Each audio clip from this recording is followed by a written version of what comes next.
Okay, I am back alive again because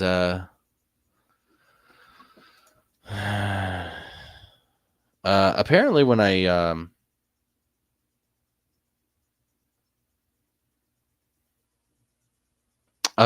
guess I knocked myself off and then it like ended the stream, which I didn't want it to do, which is kind of a pain. It's kind of sucks because like if it was on StreamYard, it probably wouldn't have done that. But that's okay. I think it's the same exact. Yeah. Okay.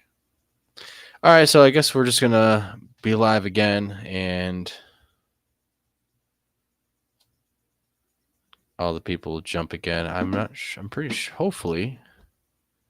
All right. Looks like I'm live on everything else too. So I guess we'll just continue for some reason.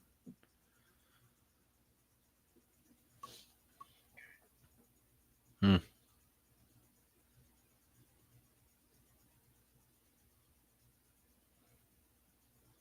All right, that is good to know. That is good to know because I was talking to myself a little bit actually because I thought we were still streaming and stuff until I noticed that we weren't streaming anymore because uh mainly because I was trying to put the link into the chat and I want to see if that works.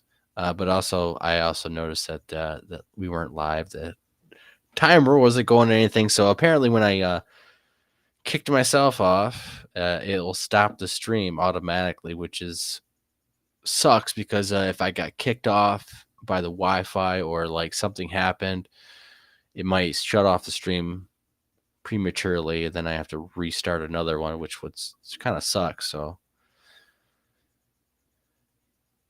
that all right. So let me do this. Okay, that does it. All right, so the link to come onto the show is in the chat. Um, I was actually been trying to do that for the last minute or two,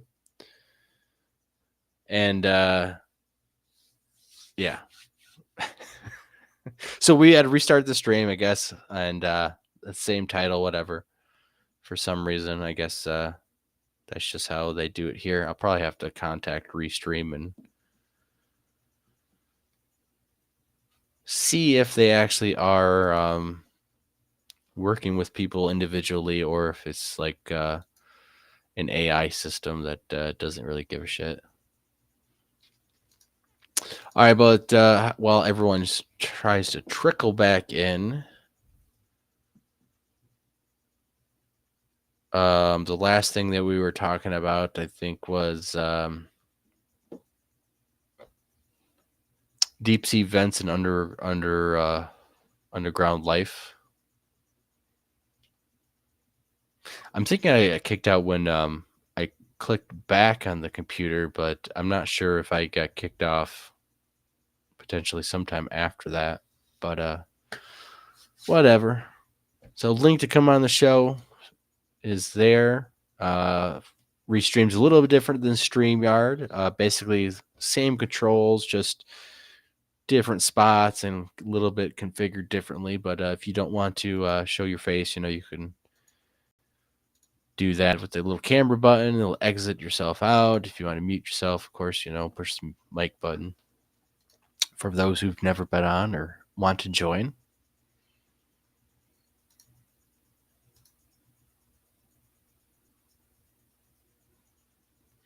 But yeah, so that's good. That's good.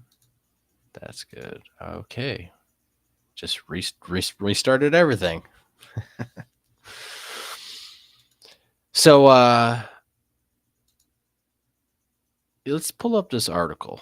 Let me get this article on the cougars because we kind of started the show off like that, but showing the maps about the cougar area, and it relates to Bigfoot in the same way because if there's not enough habitat or the cougars aren't able to have a viable population to spread out through the eastern U.S., how possibly is there a Bigfoot? Because they're saying, well, let's read the article, see what they're saying.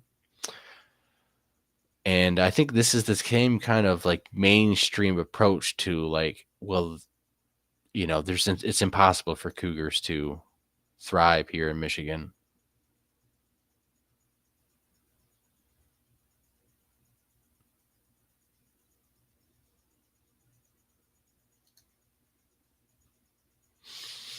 All right, let me share the screen so you guys can see the same article that I am. Let me delete some of this stuff.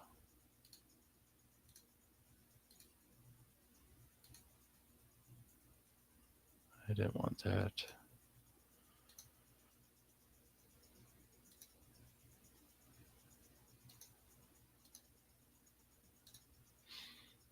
All right.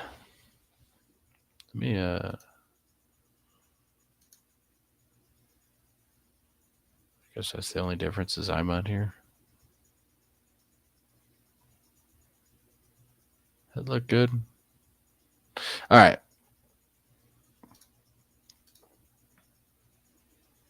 Or do you guys like that? Maybe that's a little bit better.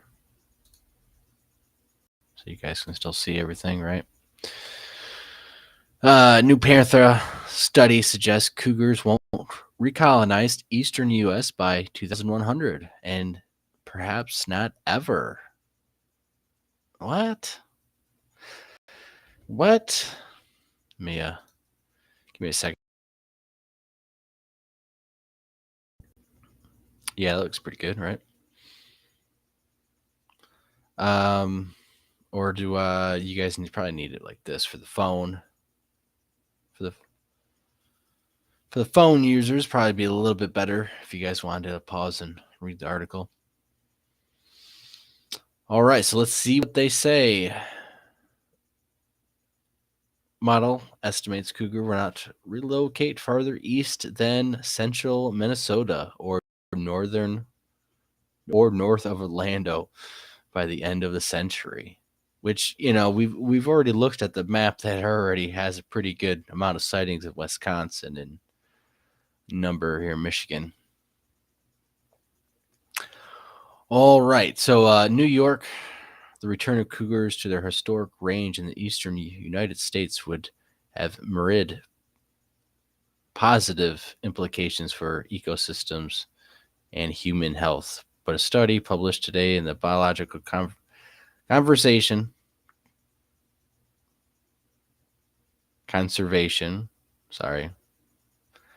from Panthera, the Global Wildcat Conservation Organization, alongside with the University of Montana, Washington Department of Fish and Wildlife, and other contributors, suggests that in the absence of interventions from conservationists, cougars will not really colonize their historic range in the U.S., eastern U.S. by the year 2100, perhaps not ever.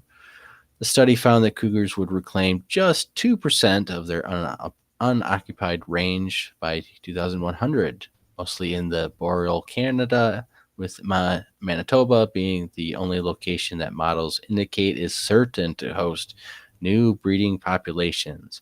Oklahoma and Minnesota just had just a 30% chance of one litter being born.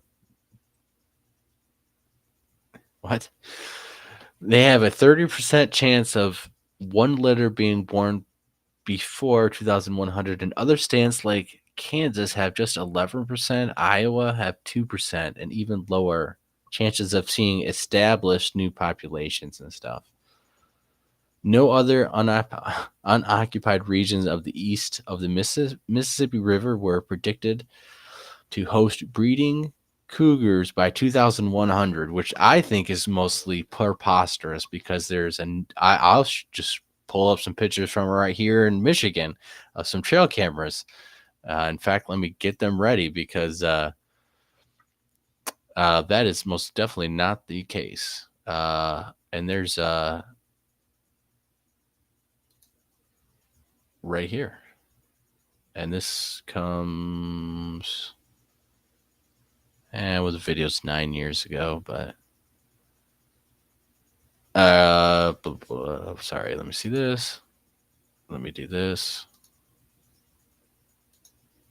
I don't know. I think that, it's kind of,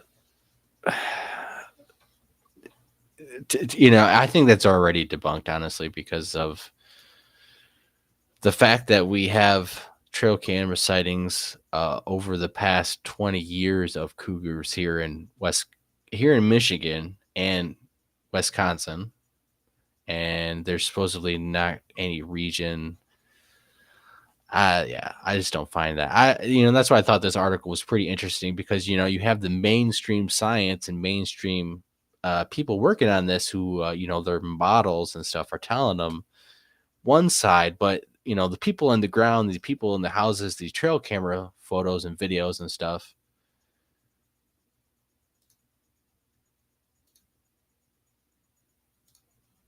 like this verified footage of a male cougar in the Mackinac County, uh that was 9 years ago. Let me pull up a different one. uh but there's cougars here in Michigan, there's cougars in other places. There was a cougar sighted here and last year in Tavoila, Michigan. I'm actually not sure how you pronounce that town here in Michigan. Um,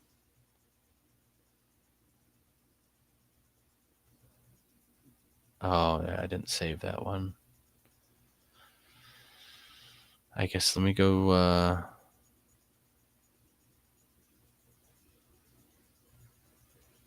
Oh, I can't go back to the group. I'd have to go. Okay. Right here. Yeah, the group that I am in is and I got a couple friends in here, but it's the Michigan Citizens for Cougar Recognition. Sorry, my brain likes to try to read a lot faster and tries to speed read words, and so you might see me speed through the sentence and stuff, and I get really nervous and stuff when I read publicly and stuff. I have no idea why. Maybe it's because when I was a kid, we did the little reading circle and had to wait your turn and read, and for some reason, it gave me a lot of anxiety and stuff as a kid. So I get really anxious and stuff when reading online or reading in front of you guys and stuff like that. And I always kind of chuckle and it's like, man, just you got to relax a little, a little bit, because it's only in the public and stuff. So let's put this other screen back on for you guys. So bear with me and stuff. I might get a little excited and try to go a little fast and mispronounce a word and stuff. So just bear with me and stuff. So you can go to,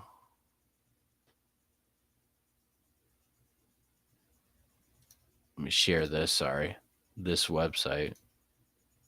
This is the Michigan Citizen for Cougar Recognition. See, recognition, recognition, and we so this is the video that I just pulled up and stuff of the cougar sighting in 2000 or 9 years ago. There's more articles. There's should be some people. There's obviously some of these photographs over here.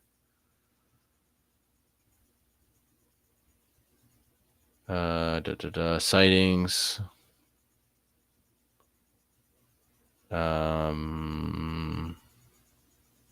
There's an interesting presentation that might be pretty interesting to check out. So if you guys are interested in that.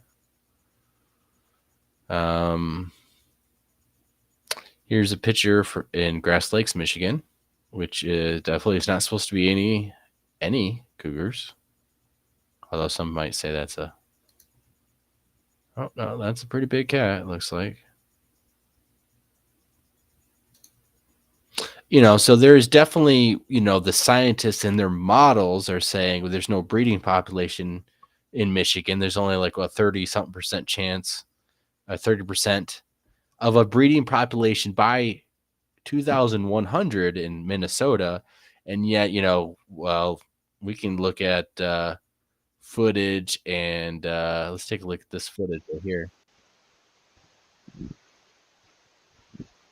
Take a look at this footage of cougars on trail cameras, and cougars that are being caught by everyday people on the ground.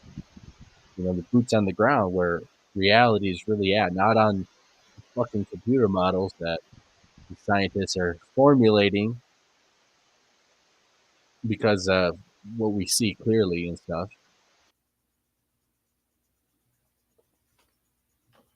And what we're seeing and stuff is big cats are plentiful in these states.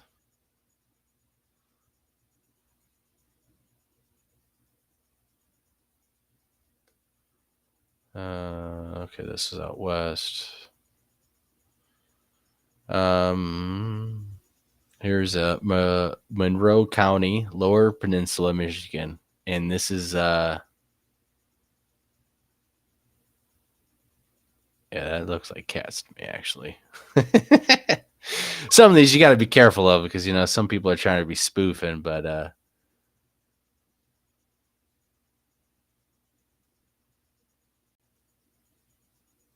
it's a big house cat.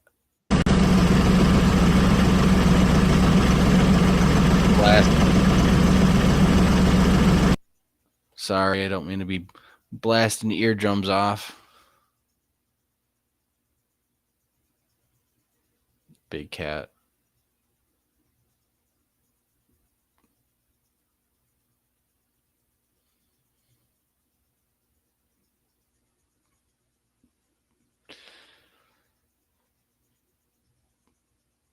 Mm-hmm. That one could be a bobcat. Yeah, let's say by the ears. And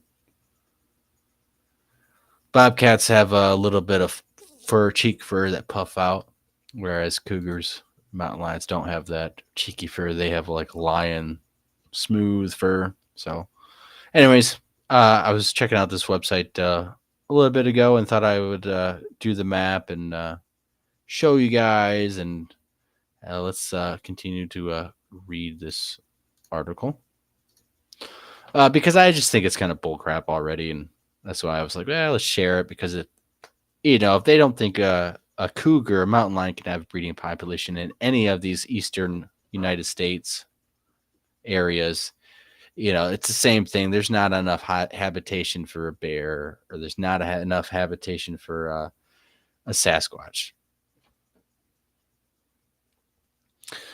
Just a 30% chance of one litter being born before 2,100 in Oklahoma and Minnesota. I mean, I just think I think we could have Jeff right here talking about how I'm pretty sure he would say there's definitely more than a 30% chance of one litter being born in Minnesota before 2,100. Like, to me, that just, yeah.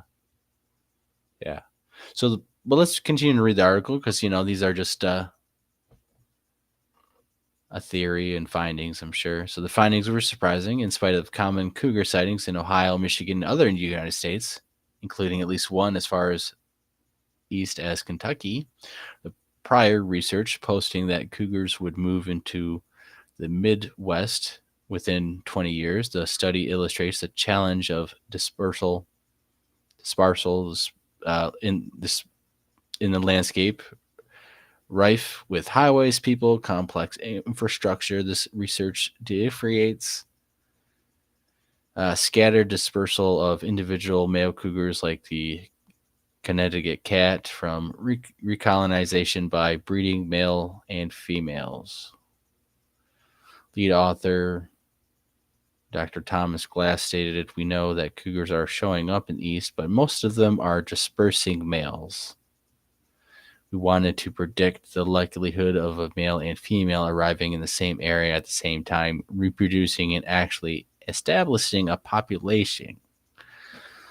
Our findings suggest the likelihood is pretty slim, so there's a 30% chance that a male and female cougar will find each other in Oklahoma or Minnesota and actually have one litter in the next 76 years. And it's even lower for Michigan and Wisconsin and stuff. I don't know about that. I understand what they're kind of getting at, but at the same time, if there is sightings,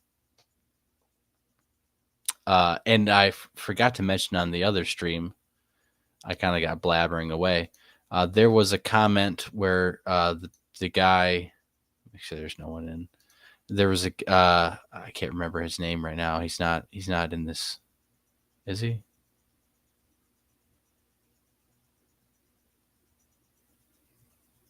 Oh wait,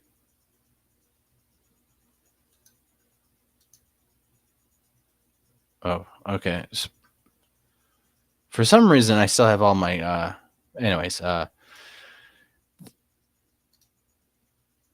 yeah. This cougar sighting in 2006 towards Parma, Michigan, is in the bottom of the state and is so far out of the range for where a cougar would be sighted by all the official metrics and standards in Michigan. They'll say, they're in the UP. Oh, there's some in the UP. That's where they are. They're coming from northern Minnesota, northern Wisconsin, in Canada, and coming down around Lake Superior and into Michigan. Well, Parma, let me is right next to Jackson, Michigan, south of Lansing, Michigan. I mean, you're talking like in the middle of everything.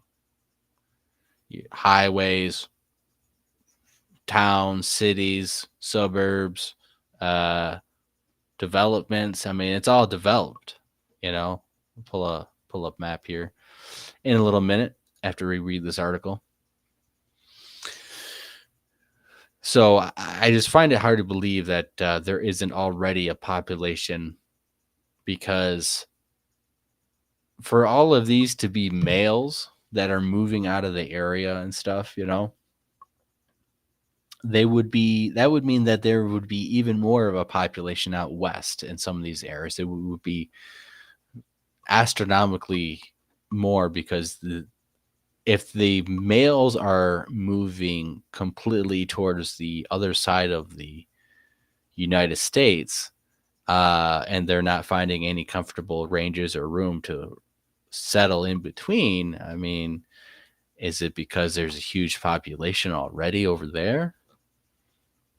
Or for some reason, these new generation of males are just having this unexpected need to travel thousands and thousands and thousands of miles eastward and not circling back around westward, which normal cat habitation are.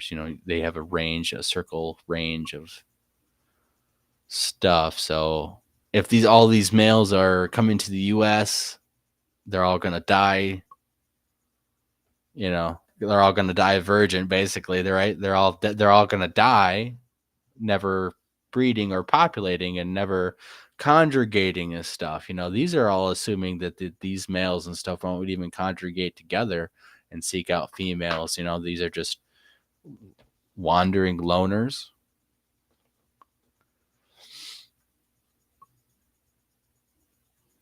All right. Simulations found that eastward moving females were primarily killed while crossing roads in the Midwest or from hunting before leaving source populations. When the author simulated 9 road crossings and eliminated hunting in the Midwest, however, the models predicted little change in their recolonization, primarily due to the considerable number of roads cougars must cross to reach breeding areas. How many cougars are hit on the highways and in cars annually? Do we got an estimate on that number? Because apparently female cougars don't know how to cross the road. Kind of like they don't know how to drive. It's just a joke. Yeah, I mean, it's kind of funny though at the same time because like their predictions are,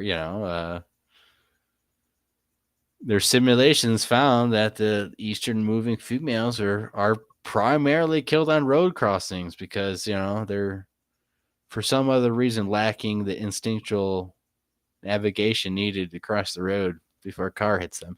But the males can, cross the road.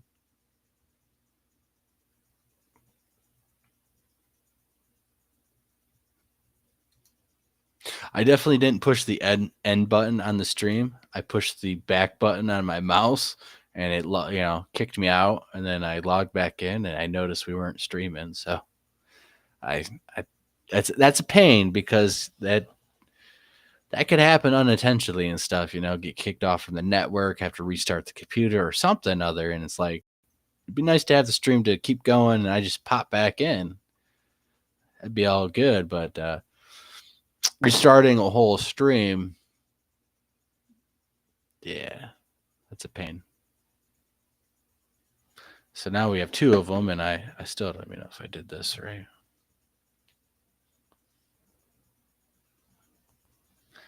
Anyways, let me do this real quick on my phone.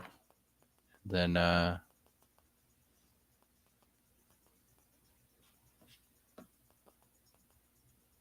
yeah, it's just no braino.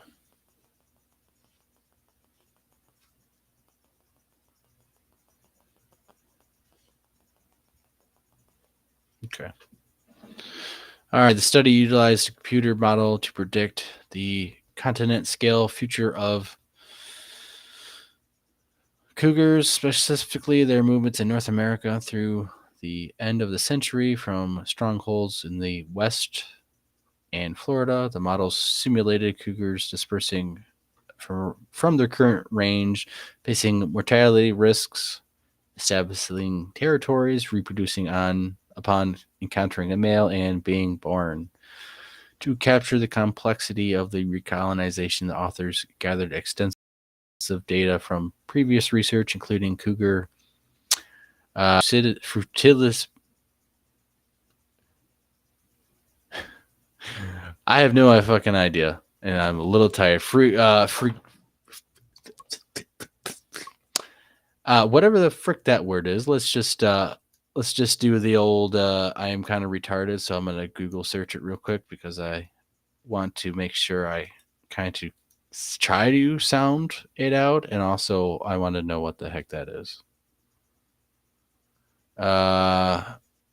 Free Kental.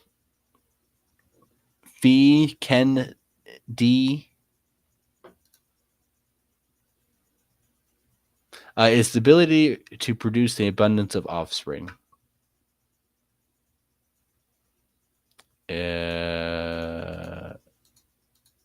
Fraternity? No. I don't know. I'm butchering it. I'm having a mind fuck. I apologize. The ability to produce abundant offspring, survival, and a cause of I'm gonna stutter out. I told you guys to get all nervous and jacked when I'm reading in public.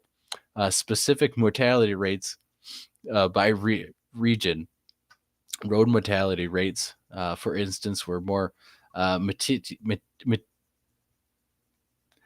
meticulously predicted, like the likeliness of surviving road crossings, a varying number of lanes and speed limits to test the model's performance. The authors even went back in time to assess how well it predicted the timing and location of recolonization events that occurred between 1995 and 2023.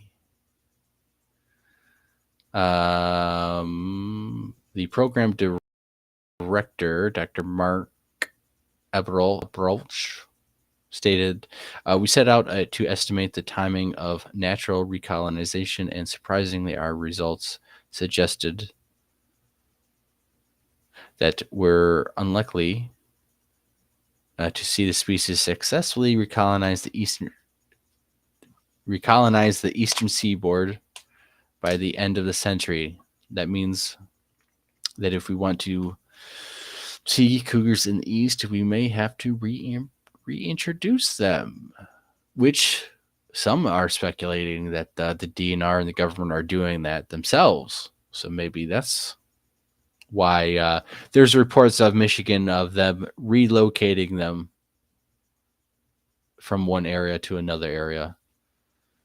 Or, maybe I always thought like, they want the population because just like any conservation efforts, they want this North American animal to be back in its population like it was as much as possible.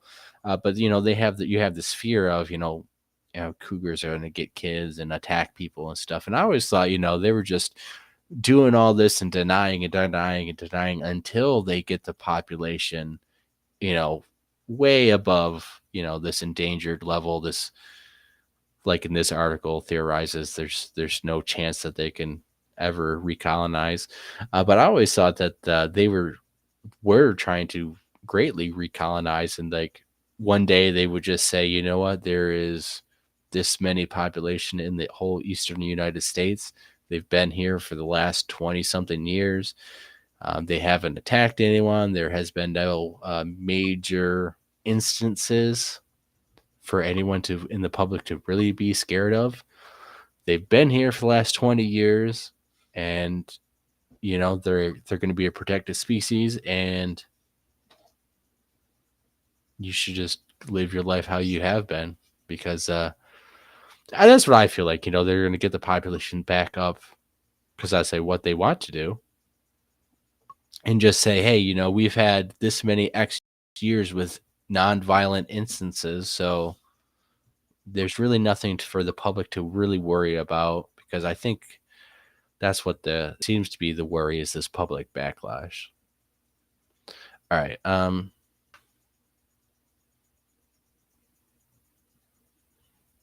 With state wildlife action plans across the United States under revision, the findings are well timed to provide Northeast wildlife authorities with greater rationale to include cougars, which would support discussions about potential species restoration, such as well as provide avenues for leveraging federal funds to do so, which I already think that they're doing stuff secretly.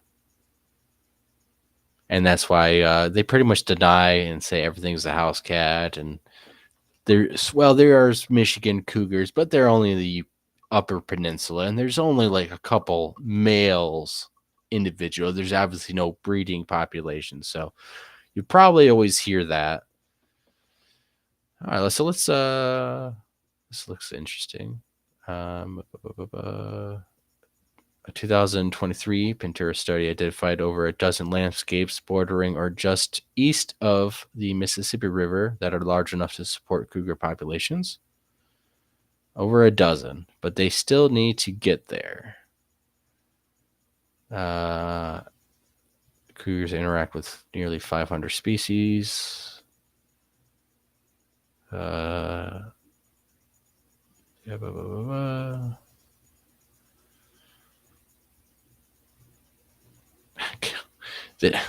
The previous research showed that cougar recolonization in the U.S. could reduce the deer vehicle collisions by 22% over 30 years, averting 21,000 injuries and 155 fatalities, over 2 billion. I mean, that's an incentive right there to have a pretty good healthy cougar population, is potentially $2 billion in revenue generation that isn't going to be lost. But again, I mean, that's just a theory. All right, so let's get rid of that.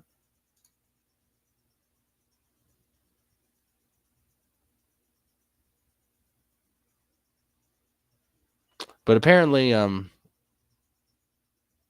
Oklahoma and Minnesota have just a 30% chance of a litter being born before 2100. from that article, from their models and algorithms and scientific know-how. I think it's bullshit.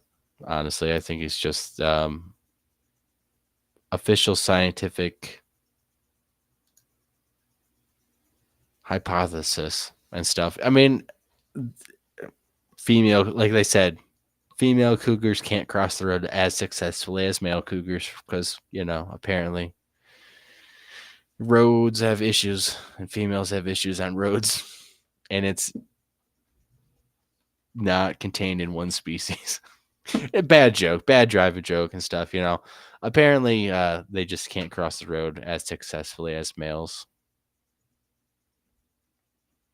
Good to see everyone in chat. Got some more people joining in and stuff. Got the people from Abnormal Investigations and Jess C, and Mike from Abnormal Investigations. No, I had a previous stream that I was doing, but I got kicked out of the studio, and I went back in and was like, oh yeah, it just ended the stream as soon as that happened. So I got to kind of get used to that.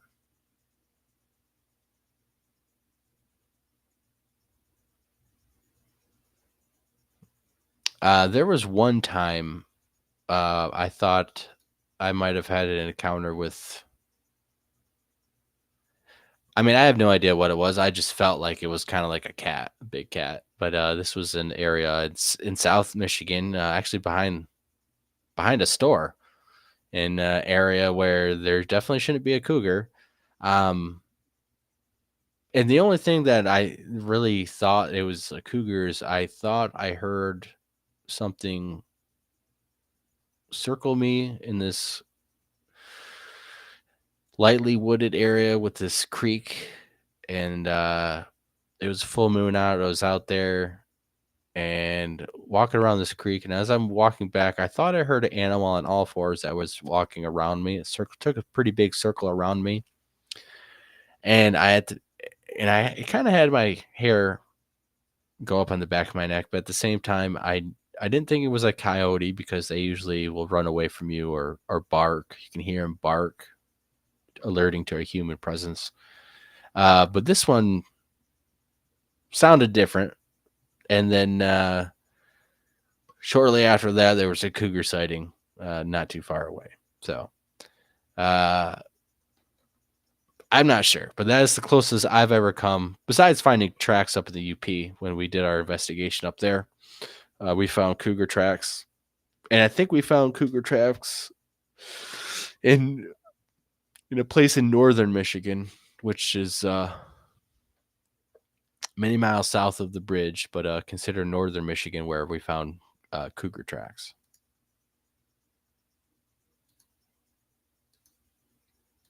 So that was the article. I only butchered a couple of words. Some of those words I just completely just started going Tourette mode. once I start doing that stutter, it's like, oh man, I'm gonna have trouble pronouncing this word because I'm fumbling it. But hey, it's all having fun. Hopefully you guys at least got the gist of the article. You could always pause it and read it.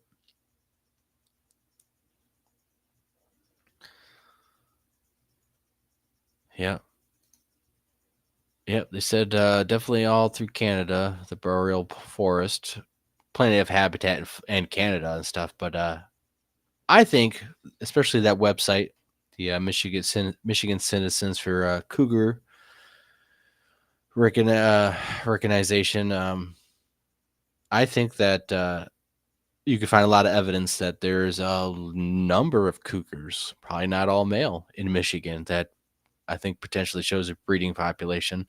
And I'm pretty sure there's Wisconsin and different Facebook groups that you could see other people's evidence. So yeah, pretty interesting. Yeah, I find it interesting stuff because it's always kind of related to Bigfoot in one way or another, or at least you could wrap it around to make it Bigfoot. And so on the other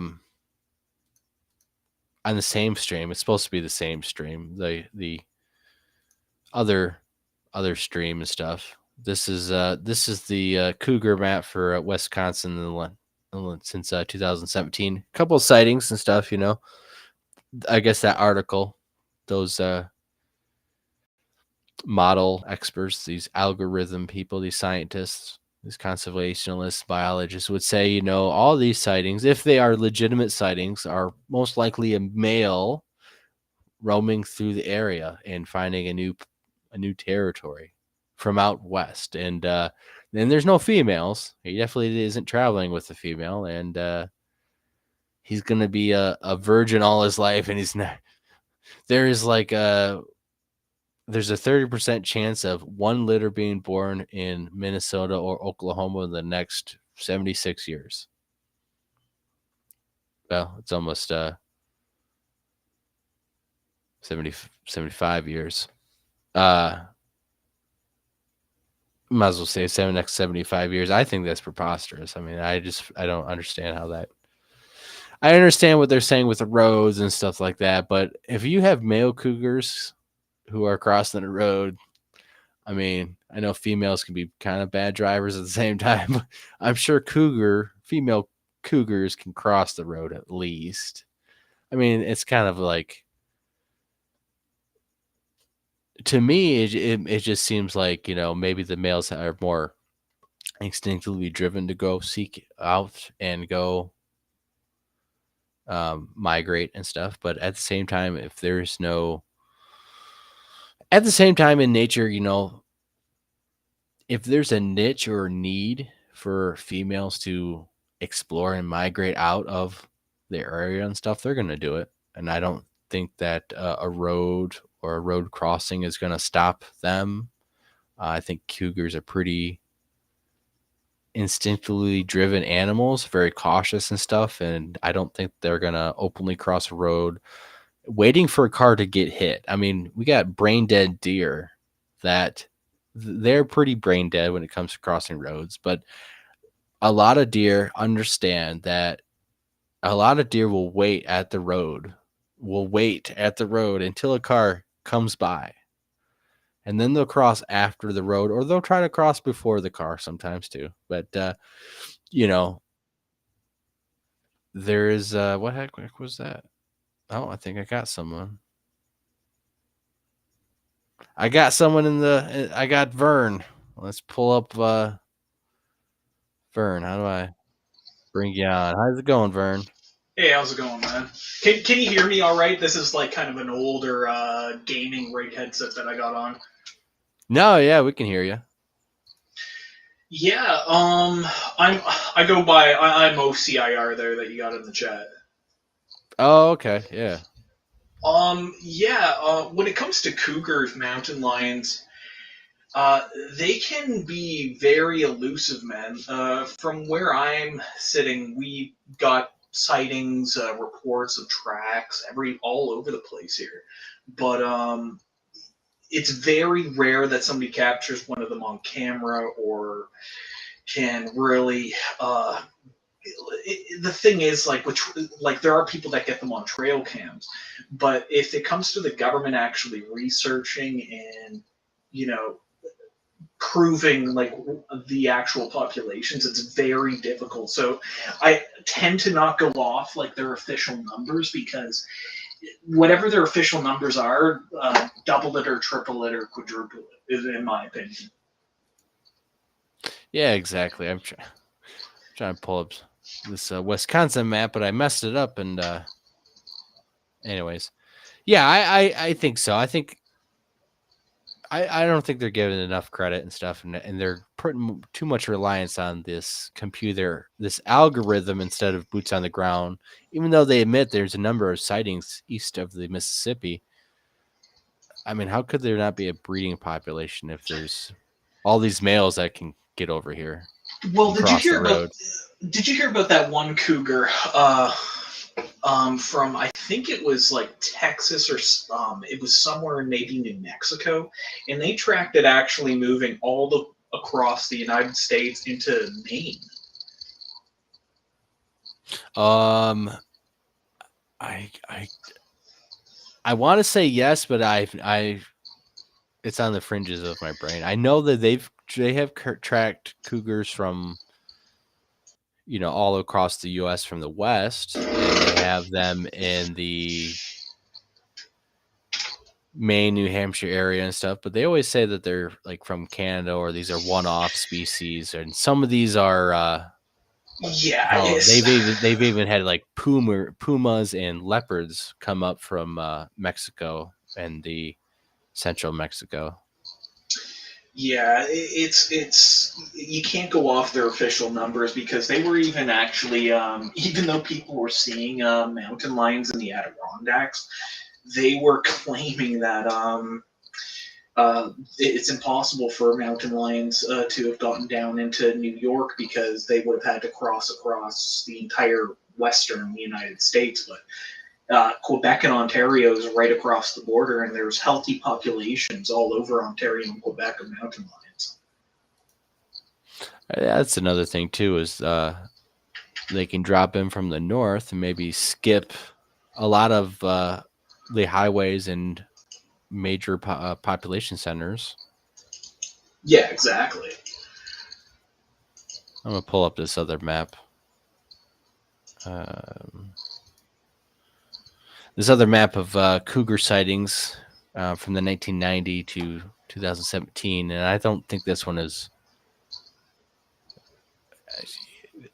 I think there's a lot more data points that should be on this map, especially in the eastern U.S. But here's a pretty interesting data set that shows a lot of stuff in the mid west and actual whole central U.S.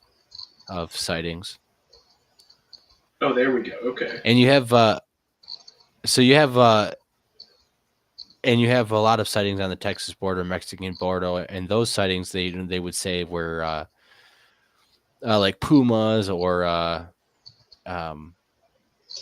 the Mexican variety of cougars and mountain lions, because they used to have all that stuff in the Mexican mountains. They have some sightings of the Mexican grizzly bear, I think. Oh I yeah. can't remember what mountain range it's called, but There, there's some sightings. there was one confirmed trail cam sighting. I think it was either in Arizona or New Mexico of an actual like jaguar, I believe, that had moved into the states from Mexico. Mm-hmm. So there's at least one confirmed sighting of that. There's actually just recently been a tiger sighting in Alaska that they believe is like a singular tiger that somehow crossed during the winter into Alaska from Siberia. Oh, that'd be interesting. Let's that. I mean, I don't know. That's a pretty crazy journey. Yeah, but with the sea freezing over, it's understandable how one could get over. But yeah, it was just recently. I think it's this past year that they actually caught on trail camera. I believe it's a trail camera, a tiger in Alaska. That that seems a little. I mean, they have them all through the was it Kamchatka? Yeah, Oh yeah, Kamchatka. yeah. Kamchatka Peninsula, all Yeah, over that area.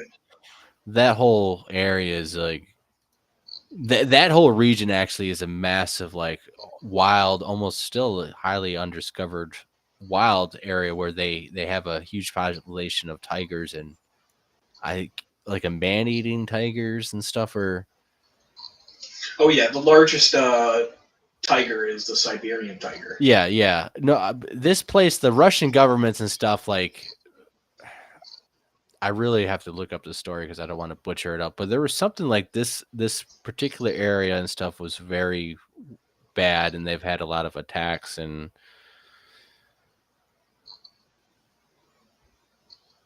anyways, What kind of attacks? well, it's very pretty much. Well, I know there was one hunter who shot at a particular tiger with birdshot, and that tiger ended up Oh, stalking the guy back to his house, waiting for the guy for over 12 hours. Um, like broke into his house and stuff, You ever run and into waited for the guy, and he ate him.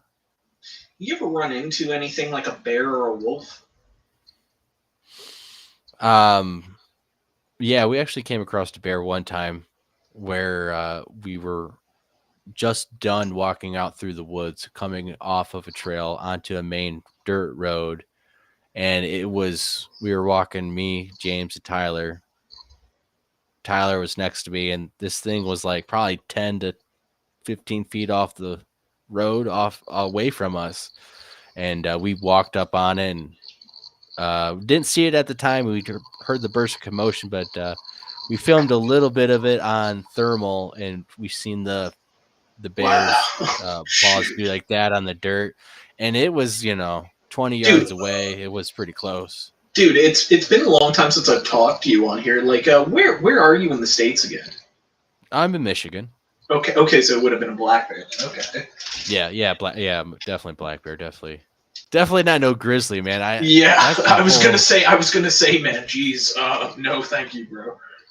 yeah, that's a whole different era. So yeah, I was talking about this Kamchatka region, and then man, for it to cross in Alaska, that'd be pretty hard. That's why some reports are claiming that it's possibly a hoax or somebody's using trail cam footage that they got on the Russian side, but I don't see anybody having the need to actually hoax something so ridiculous. You know what I mean?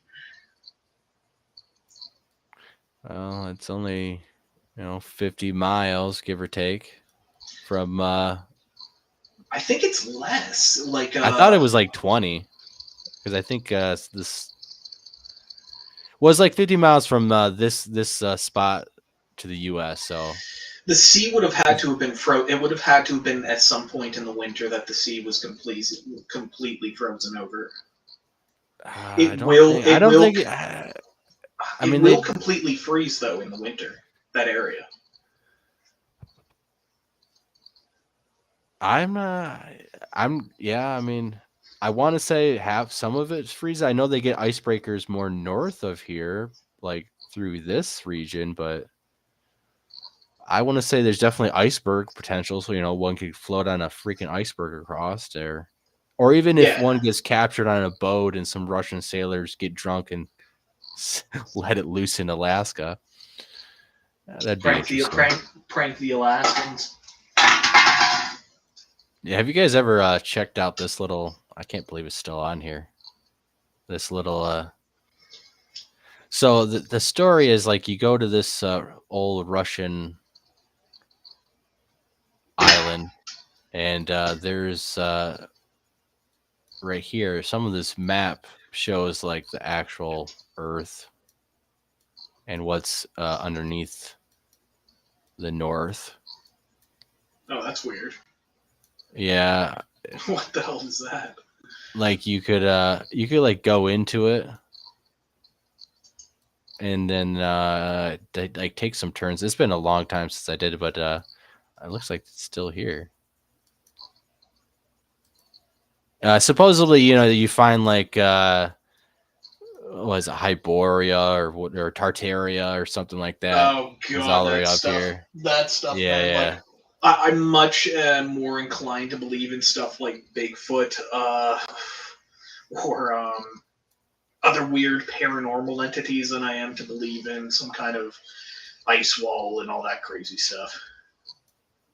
Yeah, so that's what kind of this like little glitch thing is people are like, "Oh my god, you can see like their actual ice and water," and you follow it long enough because it One keeps of the going and going and going and going. And Dude, you want to know what's the trippiest thing that ever happened to me?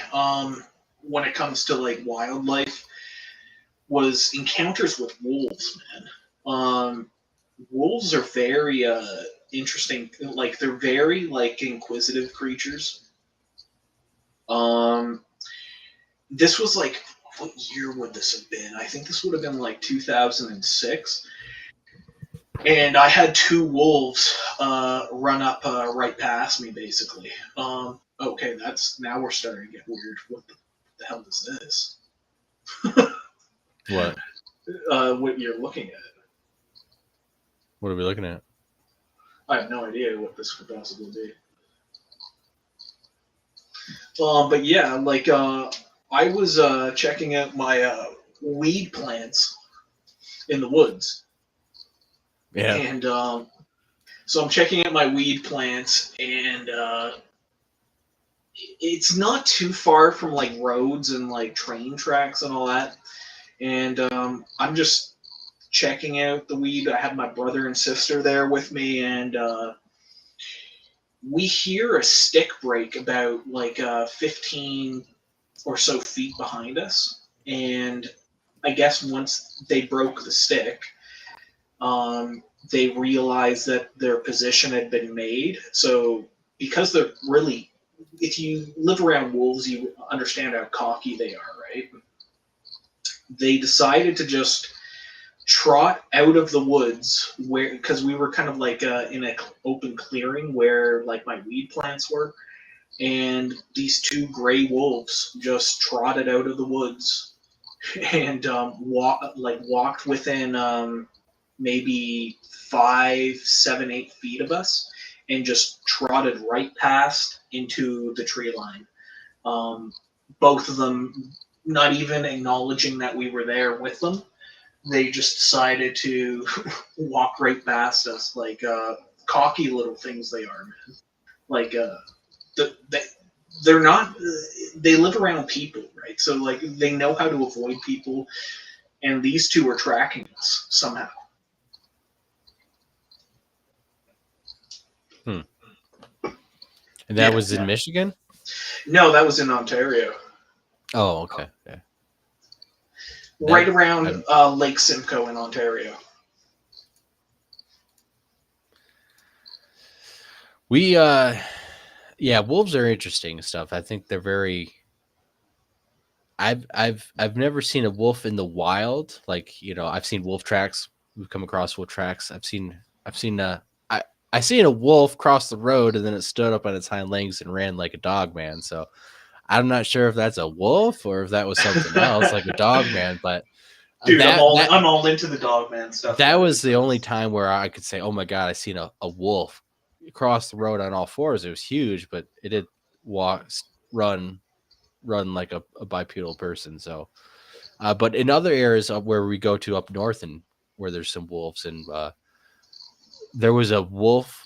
We have we have a member who had us an encounter we've done on here, Bill Sowers, where he had an encounter where he seen a Bigfoot running, crossing the trail, and a wolf was keeping up, following the Bigfoot, and then the Bigfoot, like super speed, ran away from the Bigfoot, but the wolf was following the Bigfoot, like as a companion together, not chasing it as a predator prey.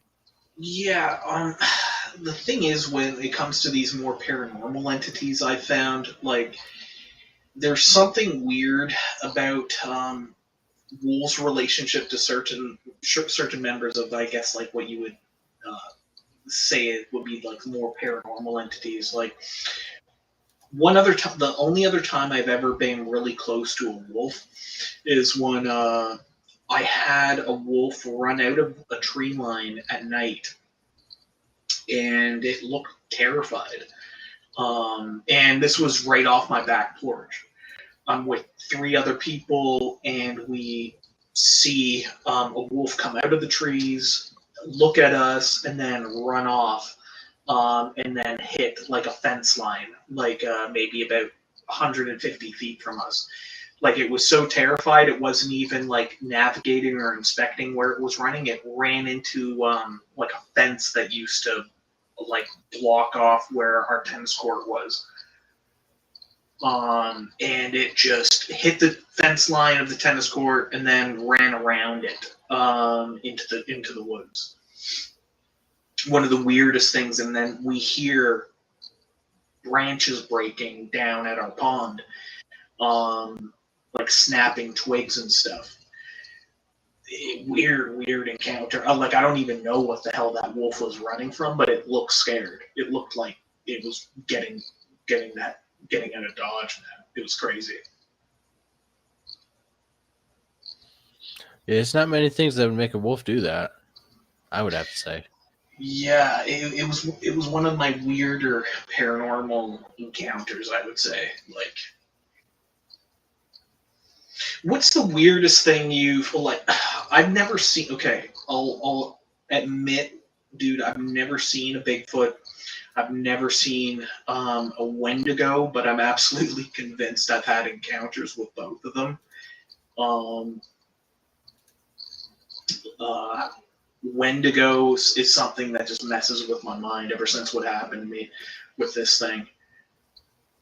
Um, I heard Well, I heard the thing and I recorded its footprints, but I never saw it. I know that it was close, within 300 feet.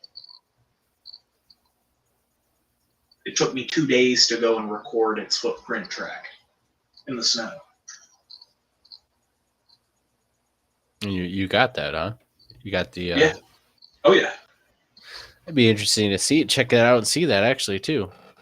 So what happened? You so I don't think So you came on this show and told it unless it's been a while. So I think it's been a couple of years since I talked to you last. And I don't think I ever got into that story. Like, basically, I was out on my back porch, smoking a cigarette.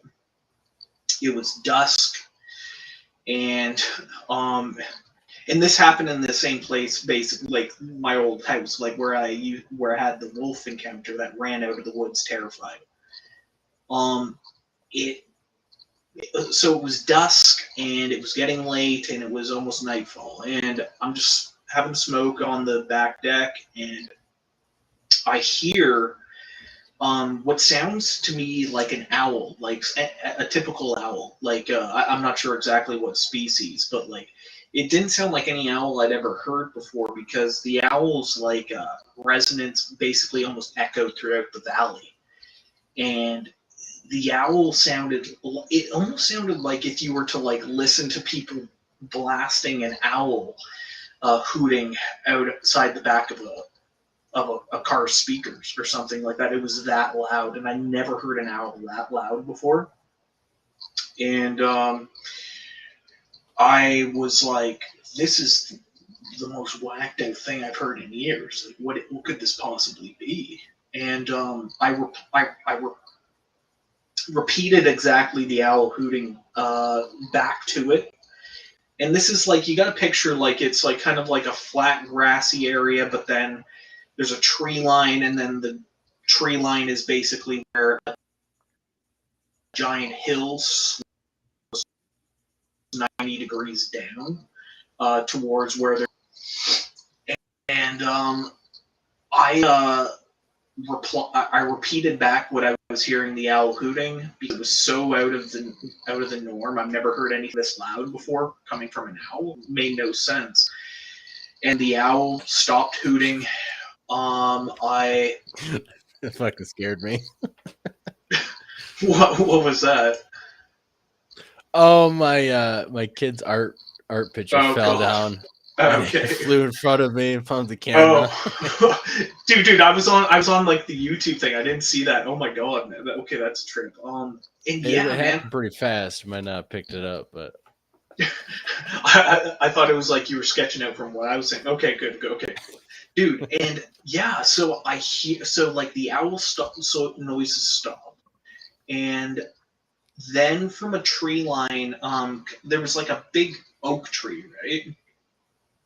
It's all okay. shaded because it's now dusk. And this is like 30 seconds later after hearing the owl, and all I hear is the most bone chilling scream. It's like a mix of like, it almost sounded like a mix of a white-tailed deer hooting. Like, when a white-tailed deer, you get up close to them and they'll hoot at you, and they'll make weird noises. It sounded like a mix of that, but drawn out, mixed with a woman literally being stabbed to death and murdered. It was like a high pitch, screaming, hooting noise that came from under the oak tree, which is completely dark because it's now dusk. And I literally fucking threw my cigarette on the ground and closed my door and locked it. And I was just looking out at the dusk of the night, and I've never heard anything so bizarre as that. Like I said, it took me 2 days to go down to my pond, and I did it in broad daylight because I was so sketched out about what I heard. And I found a trackway underneath the red oak, and I followed it down a road that we got down there to the pond, and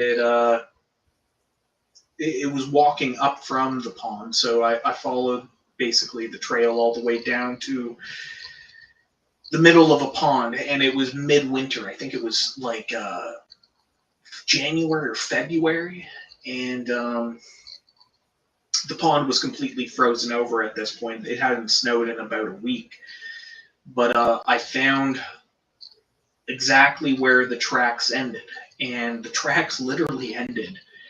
I'm not joking, man. Like, this is the most crazy part of this whole thing, and which really still gives me. It's what formates like my entire like understanding of like the paranormal and what people are all encountering. Like, and I used to think this entire possibility was crazy, but if I didn't get it on camera and film exactly what happened, like I wouldn't believe it either. Basically, the trackway ends where the oak tree was, and I heard the scream. Where the trackway begins is where I hear what it sounded like a giant owl hooting. And literally, you got to picture like a flat area. It's a big pond. It's like about 300 feet by about 60 feet. And literally, the trackway begins in the dead center of the pond. It doesn't come on to the pond in any direction. It simply begins in the dead center of the pond, walks up the hill, and vanishes underneath a red oak tree.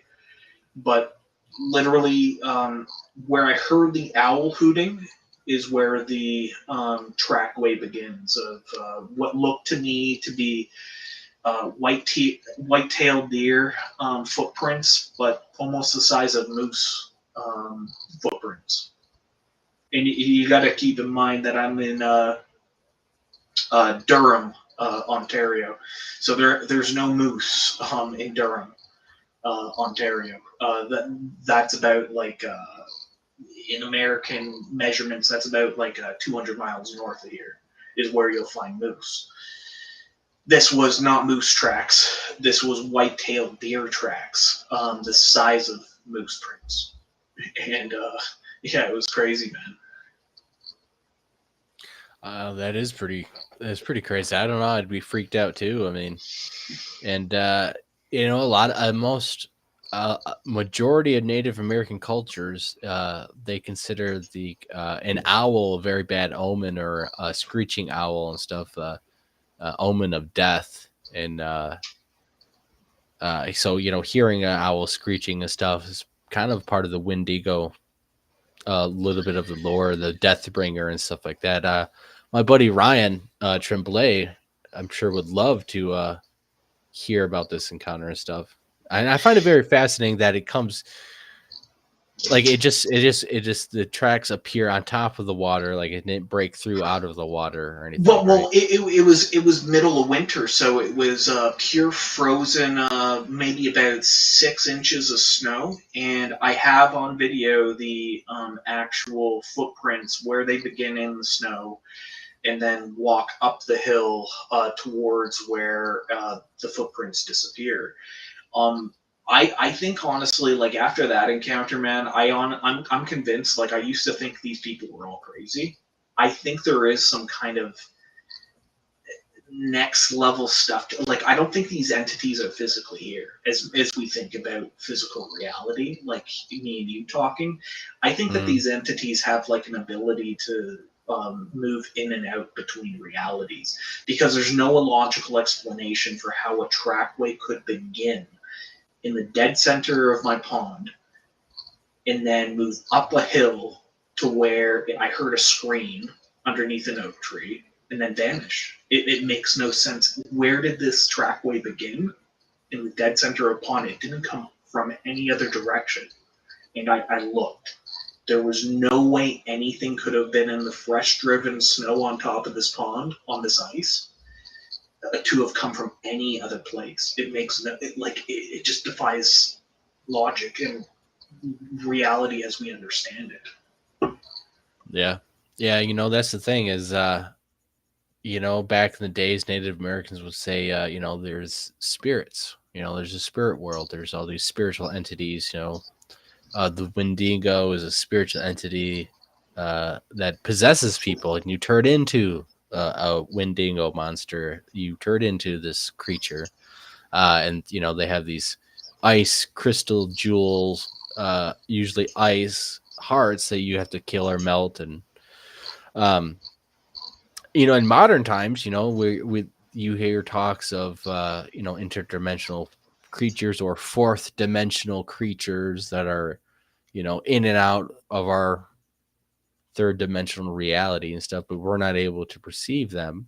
And if you did perceive something that was from a fourth dimension, it would look nothing like a 3D person or what we would normally look at. Yeah, So yeah, dude. I used to think this stuff was all like I used to think, okay, well, physically, if there were to be some kind of big ape type creature that was seen in the woods, it would be something that actually lives and simply knows how to avoid humans. And the encounter with whatever that was, a Wendigo, I believe it was a Wendigo. Like I live in my ancestors were Huron, and it was part of their stories of these creatures living in the woods amongst us. And certain places were cursed, and I believe in the curses on the land in certain places. There's certain places I just won't go. Um, I just don't believe in, you know, testing the waters to the point where you're going to mess around with some of these ancient stories and the legends. And I don't believe it's all just ancient stories and legends. I believe it's ancient truths. I don't believe my Huron ancestors were lying about this stuff. There's something to this. yeah, I agree. 100% agree. And that's that missing component that we don't understand. And how is this big ape not being seen on drones, not being seen on thermal? There's millions of cameras in the woods every single day, even in winter. Why don't we have any Cell phones, bodies? no bodies, no militaries, no one shot one, captured one yet. No one's hit one yet, right? Apparently, all the cougars could get hit, but a Bigfoot. Exactly. And It's so that does make you wonder. Is there something more going on? And I've always been on the fence about things, but I still am not convinced that it's 100% spiritual or anything more. dude, But at the same dude. time, it's Exactly. there's some weird stuff going on when you're looking for Bigfoot. There's some weird stuff that doesn't explain how they. I mean, we've had stuff happen where I've had stuff happen where been followed out of the woods by something I can't see, but it is walking and it's following me, and it follows me over 200 yards back to my car. And it's like, oh, And we're at a you hear clearing. those I'm, footprints. I'm going to film them because they're going to come up over, and it's a clearing. There's no trees. There's no nothing. There's nothing there. And then I hear two individuals get on the 9 and 3 o'clock position, and it's like, okay, I'm going back to my car. And This I is have no idea what yeah, that was. exactly. See, this is what convinces me that if people are looking to the government and stuff for the reality of what's happening, I don't even think they have an idea or a proper explanation. This stuff is purely. I think a large aspect of this is purely paranormal. It's unexplained. You can't explain this. Nobody can on Earth. Maybe in 10,000 years, humans will reach a level of technology where these phenomena will be able to be explained and understood, but I just don't think we're there yet. I think it's millennia in the future that we'll like actually be able to comprehend what's happening here. I hope not. Hopefully it's in my. Hopefully, definitely it's in my lifetime. I think. I think with all these UFOs and UAP stuff we showed on the other live stream I had earlier tonight, we showed the thermal footage of the uh, squid or the octopus, the whatever they called it, drone. Wait, That was. I'll pull it okay, up again. wait. When did this happen? When did this all go down? This drone squid. Yeah, what was it called? Oh my god! I haven't been checking out on this drone stuff in about a week and a half, so this is This new to was a me. couple years ago, but Oh, okay. they had a congressional meeting in Congress that they were talking about this video and some other videos that whistleblowers leaked of these UAPs and UFOs. Wow. That's sketchy. And they were talking about how there are these non-biological intelligent entities that they have identified basically as non-biological intelligent entities, which could be a spirit, could be a robot, android Wait, thing, but you're could saying be they from look like another dimension. but you're saying they look like squids. No, this particular UFO looked like Is that the thing over an army a base or something like squid. that? Yeah. Okay, that's the thing that like people couldn't tell if Jellyfish. it. Okay, yeah. Okay, that's the thing Jellyfish one. Yeah, they that's what it thought was. might have been like a bunch of balloons or something, possibly. Who knows? Who knows what the hell all these Yeah. things That's what are? it was. Let me I'll pull it up real quick. But yeah, there's some aspect of the paranormal or the non-physical that's okay. Oh yeah, okay. This thing. Yeah, so that was only seen on thermal or on their equipment. It wasn't seen with the naked eye. They Dang. were Okay. only seeing that with highly advanced thermal, and this was flying right over military bases, and no one knew anything about it. Dang. That's a trip, man. Yeah, it kind of looks like uh, the Empire drone from the second Star Wars movie at the very beginning. Yeah, with Han Solo shoots him and stuff. It kind of looks like that little thing. I remember shooting these things down in Shadows of the Empire. I remember that. Yeah, so they're I think they were talking about it in the congressional meeting, the House meeting, where a lot of congressional people were talking and asking questions to these whistleblowers. They were talking about how potentially some of these UFOs are like drones or are machines. They don't have any biological people in there because of the G forces and everything else. And that The issue with drones is like the United States Navy's had like sophisticated drones as we know them today, basically the exact oh yeah, same form. They've that's one had that them we know since from. like the mid 1970s. So it's hard to know over the years how many UFOs have been unidentified objects that were simply actual military experimental vehicles and drones.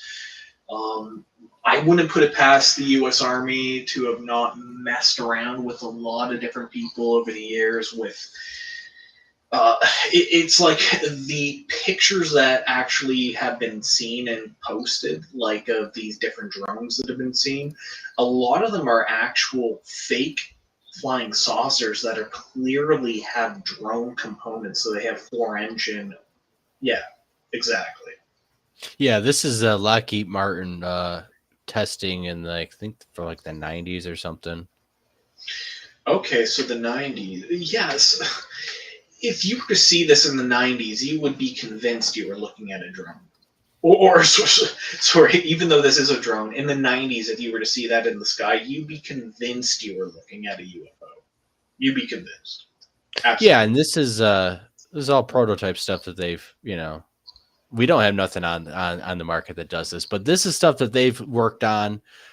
They also have footage of particle beam weapons where you see the gun shoots and all of a sudden there's this explosion where, you know, there's no projectile shot. And there's old footage like this from the 90s of these different contractors building crazy stuff. Yeah. Dude, So could you yeah, imagine? Dude, could you imagine before like the advent of drones in like 2012, seeing this in like 1985 in the sky, like maybe 200 or 300 feet above you? You'd be like, "Holy hell! I'm looking at an alien spaceship." exactly. I mean, you would, it's has jets of fire on all sides and is doing all these crazy maneuvers that airplanes and jets can't do. I mean, yeah, you definitely would think it. I'm looking at I'm looking at people. I'm looking at a alien spaceship from another galaxy here right now, man. Like it's the issue that like has like been the main problem with like especially modern UFO sightings is you could be looking at almost anything. Like I have a buddy in Yeah. Georgia that actually pulled off like a big hoax with drones back in like 2018, and it actually made the news because he's convinced that I'm crazy that I think that there actually are UFOs that are genuine that have been seen over the past century. And he thinks that it's all government related. And I don't think that it's all government related. I think that a large portion of these things are government related, but then I also think that there's also clearly crafts that can't be explained, things that move way too quickly that can't be deduced to simply hoaxes or government misinformation. Yeah. The one thing it always comes back to is national security purposes. Anything that's national security, defense, automatically gets censored, covered up, and for good reason. So I think a lot of stuff is hidden. Everything is watered down. I think, like David Paulides likes to say, is local stores for local consumption. Yeah, You're finding that with a lot of missing people is local stores for local consumption. You put everything under the rug as long as the population is under control, happy, docile, not worried, not in a panic, not riled up for any other reason other than what the government wants to be riled up with. They keep it under wraps, and I think maybe that's what they're really afraid of is the population going crazy about whatever, and they can't control us, and they. have you ever It's always heard of it, stupid though. dude? Have you ever heard of a TV show called Taken? Mm, with UFO stuff. It's all about UFOs, grays, abductions, like manipulation of the human genome. It was a TV show that was spearheaded by Steven Spielberg that came out in, I think it was 2000, 2001, maybe. Um, No, there's then a no. it's basically one of Steven Spielberg's only TV shows that he ever did, Oh wait, and was it No, go ahead. Sorry, go ahead. Go ahead. Um, and there's so it's like 10 episodes. It's like a mini series, right? That came out on Sci-Fi in like 2000 or 2001. Mm-hmm. And there's a very specific point in the TV show that like has always messed with my head, right? And I think it was like because Steven Spielberg and George Lucas have always been obsessed with like UFOs, aliens, and this whole phenomenon, right?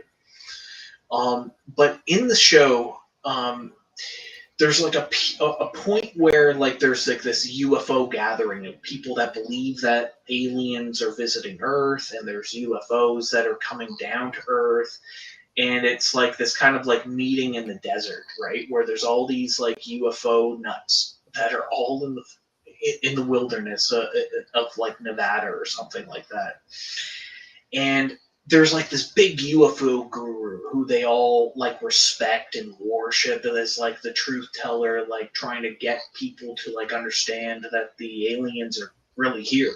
And this is taking place, like the show is taking place in the 1950s.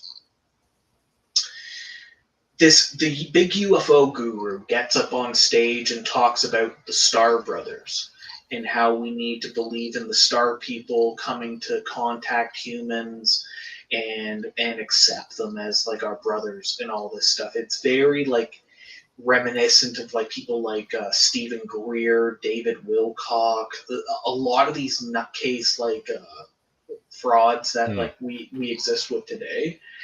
And the guy gets off stage, and he's walking down the stage, and like there's a curtain that falls back behind him, and there's like a U.S. Air Force like a colonel that comes up and gives him like $20,000 in the 1950s, and he's like, we really like your new angle of talking about the Star Brothers that you're telling these people. And he's like, well, I'm just happy to do my part for America.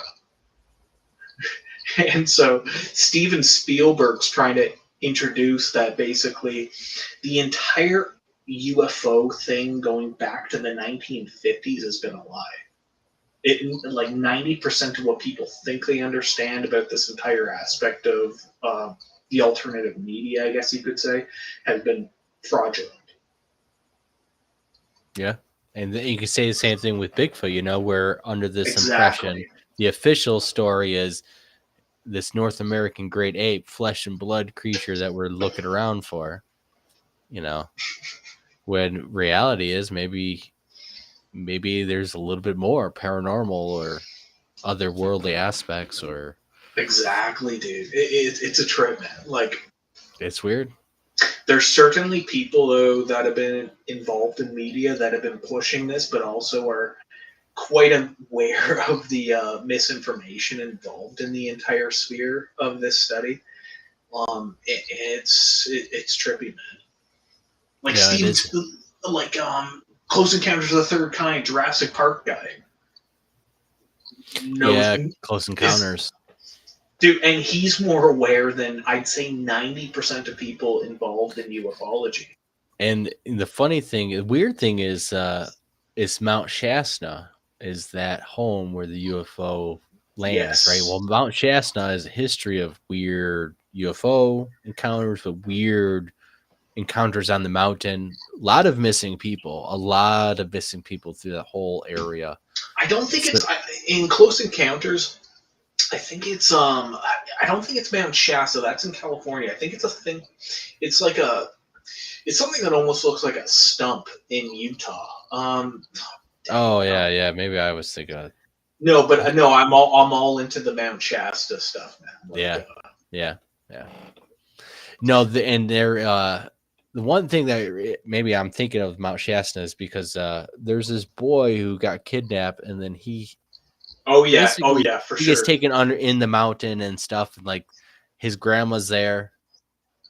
His grandma wants him to take a crap on a fucking plate Oh, or something, dude, I and she remember gets that. really mad. She gets really mad when he doesn't, and That it's he like can't take a. that's some Yeah, strange stuff. yeah. There's so many aspects of this entire paranormal field that can't be explained. I think like there's so much bizarreness to it, man. Like if you look back in like history, like of course in the 1800s, they did not have drones.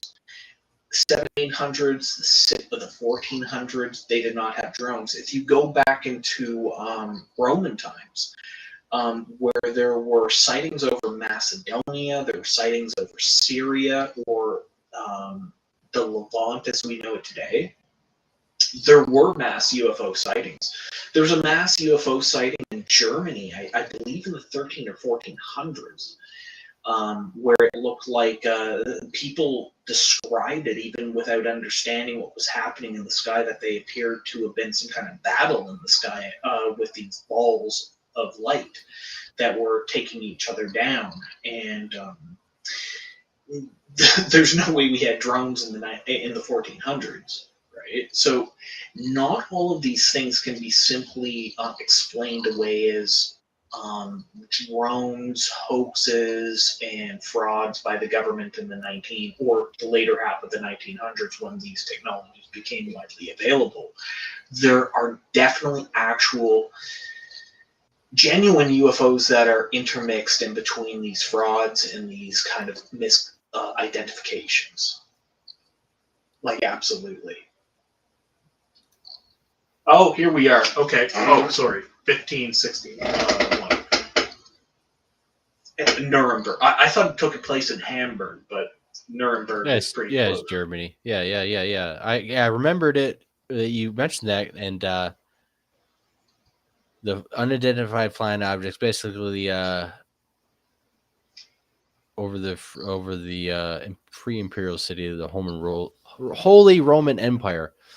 They have, of course, speculated it was a big UFO battle. If anyone's interested, you can look up the 1561 celestial phenomenon over Nuremberg. Yeah, and these stories go back even to Roman times, where different Roman historians would account for bizarre events that were seen in the sky, going back to like 50 AD, 300 BC. There's the accounts of Alexander the Great's army witnessing what they describe as silver shields flying through the sky over top of Alexander the Great's army. Um, yeah, these stories go back millennia. So not all UFOs are misidentifications or hoaxes. We can definitely apply those things to modern events that are taking place, but in the past, I think like old stories of UFO encounters like that have been recorded for millennia have far more validity because there is no way to say that people were simply misidentifying like some kind of advanced top secret U.S. jet over them. You know what I mean? Yeah, it doesn't explain, especially historical sightings and stuff like this. And Alexander the Great. There was a couple different rulers and people who had UFO encounters. This kind of reminded me of a different subject of this painter, of this kid painter. I can't remember her name. He painted basically shadow people and like demonic, like black eyed kids people and stuff in Oh all my these god! paintings. And then supposedly Here, he went missing and stuff. But he painted a lot of and described a lot of like here, dude. similar things we're Dude, encountering with ghosts and I'll be right back. I just need to check on one thing. I'll be right back, man. I'm gonna give you yeah, no problem. full control. Like, yeah, but dude, there's something real, but then it's mixed in with lies, basically. I'll be right back. Yeah, no problem.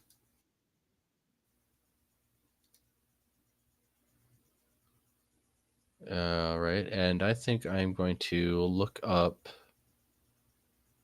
I can't remember what that this painter was, but I think he was a Renaissance painter.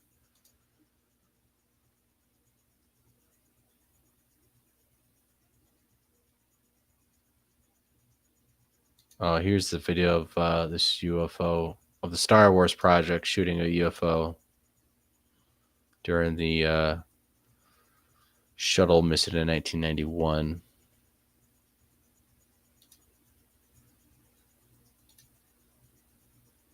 Let me bring this up.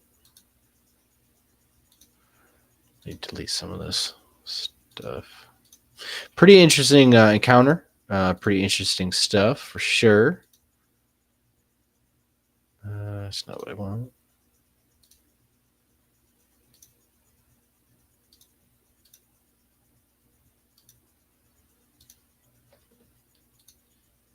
All right, so we're gonna look at this old supposedly UFO footage, and what I find very interesting. Well, let's watch it, and then we'll go over it.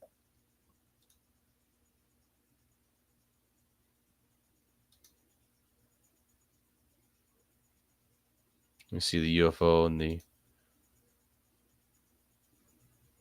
Oh, why is it? Oh, yeah, you can't see it. All right, I am going to. I'll have to play it like this because you guys couldn't see it. You guys couldn't see the UFO.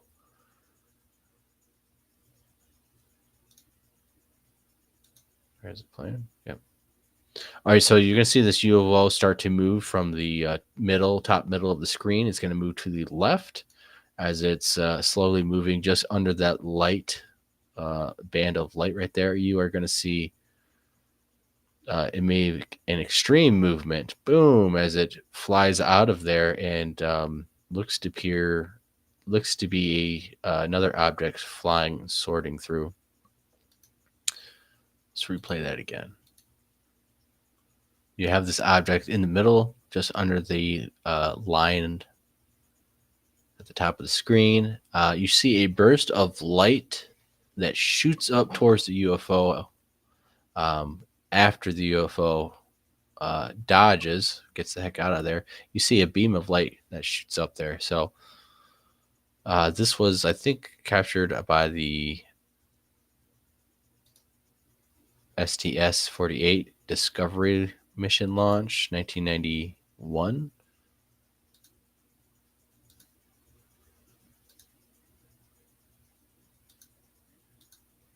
Which appears to show potentially, I've always thought and heard this, is it's showing the Star Wars program, satellite lasers, shooting at a UFO. And the UFO gets the heck out of there before the laser is even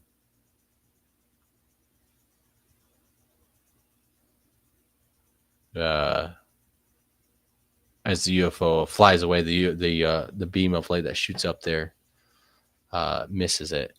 And if you look at the Star Wars program that Ronald Reagan initiated and talked about, where they wanted to put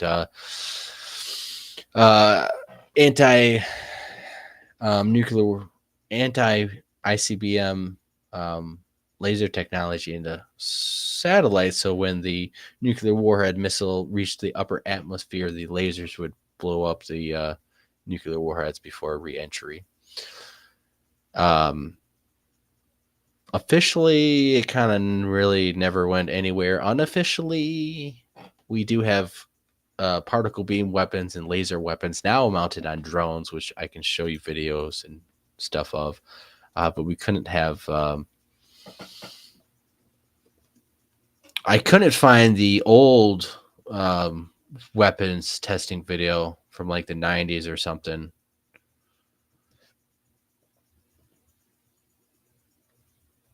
I haven't found it yet, so I'm not sure. Yeah, man. Like, I don't know what to think really. Like, I have no answers, man. Like, personally, like this stuff, I think mostly defies human explanation. When it comes to paranormal entities, like from Dogman to Bigfoot to whatever else it is, to UFOs and other aspects of the paranormal, I think that it all defies human explanation. Um, there's no way we can comprehend this stuff properly. Like, I think that me and you probably do better than about 99% of people, like, because you seem skeptical to a certain extent, which I am as well. And I think that's the major problem when it comes to a lot of people that are interested in this stuff, is they're just not skeptical about what they're hearing or seeing. Yeah, I try to be skeptical. I sometimes I find myself leaning on the fence both ways a little bit because I see a lot of inconsistencies with the flesh and blood aspect, but Yeah, I'm not fully convinced that, because there could be other paranormal entities that are masquerading as Bigfoot, or same thing with like ghosts. I mean, a demon or a ghost. I mean, it's masquerading. I mean, pretty much do the same stuff. You're out there chasing a entity that you can't see. You vaguely get evidence of. Sometimes you get weird stuff you can't explain. You're always kind of chasing after and always left behind and in the yeah. dust. So battery drain, electronic failure, electronics draining that have been fully charged, same stuff happens. So it's Dude, do you have a like a schedule that you upload on YouTube usually? Because I don't know why I haven't seen you come up. no, I Okay, got no okay. schedule. So it's totally random, basically. I mean, I try to go like uh now. Um, I'm gonna go try to do twice a week, once on the weekends, what's during the weekday. So I'm So liking th- Tuesdays. so this will be your weekday thing. Yeah, then we'll have a show Saturday, unless And I have what plans. time do you typically go? It depends. Um, 10 o'clock usually. Okay. So, dude, I'm gonna keep my 10 p.m. eyes out. I'm gonna keep my eyes out for you, man, because like I haven't seen you go live. I don't think it's been like 2 years. Maybe I just got way too many subscriptions. So I gotta No, wait. that's just you. I've definitely been going live. I've took like a 2 month break. Yeah, Okay. uh, but definitely not 2 years. No, it's like let me bring this back up with your actual YouTube channel. Cause yeah, man, like I'm all into this stuff, and like last time I talked to you, it was really good, man. Like we had a great discussion. Like this was like 2 years ago now. Probably I've been doing this live show since 2020. 2020 for sure. Wow, bro. Yeah, that's probably when I first Yeah. clued into your YouTube channel. Yeah. Yeah. Wow. Yeah. It's been a wild ride, man. I have to say. But yeah, here's a little video of the laser weapons demonstration aboard of the U.S. Navy ship. I know they got these on not this particular one, but they have different ones on drones and aircraft. But this is a big one. They also have a ship that shoots a magnetic rail cannon Dang. projectile. Yeah, but this is just doing laser weapons or particle beam weapons. But there was this old, like from the '90s, footage of a particle beam weapon. It wasn't on a ship. They were on a desert range, and it shoots this wall, and it just blows up instantly. Explosion, kind of like what this does, but a little bit more fireball to the other one. But yeah, so we do actually have these systems out there. They are legitimate. They are real. Um, we are developing stuff that it probably is like UFO alien technology. Honestly, the stuff that they show us, the stuff that they bring on to the public, that's fucking old, man. This shit that they got is old compared to what they are keeping hidden. Yeah, and I think a lot of the stuff, though, honestly, is also a mix of disinformation to the point where, like, they'll say that they have certain technologies just to mess with Russia and China. But then they will also have, like, black ops, like, programs where they do have more sophisticated technologies. But, like, this whole UFO drone thing right now, like, there's, like, the drones and the UFO and orb hole controversy where like there's been orbs that have been seen in the sky over like New Jersey that have been clearly shooting down drones. Mm-hmm. There are drones, but then there's also some other aspect of this that can't be explained that are definitely actual UFOs. Um, yeah, so there's some kind of weird thing happening that they're obfuscating and kind of denying the existence of.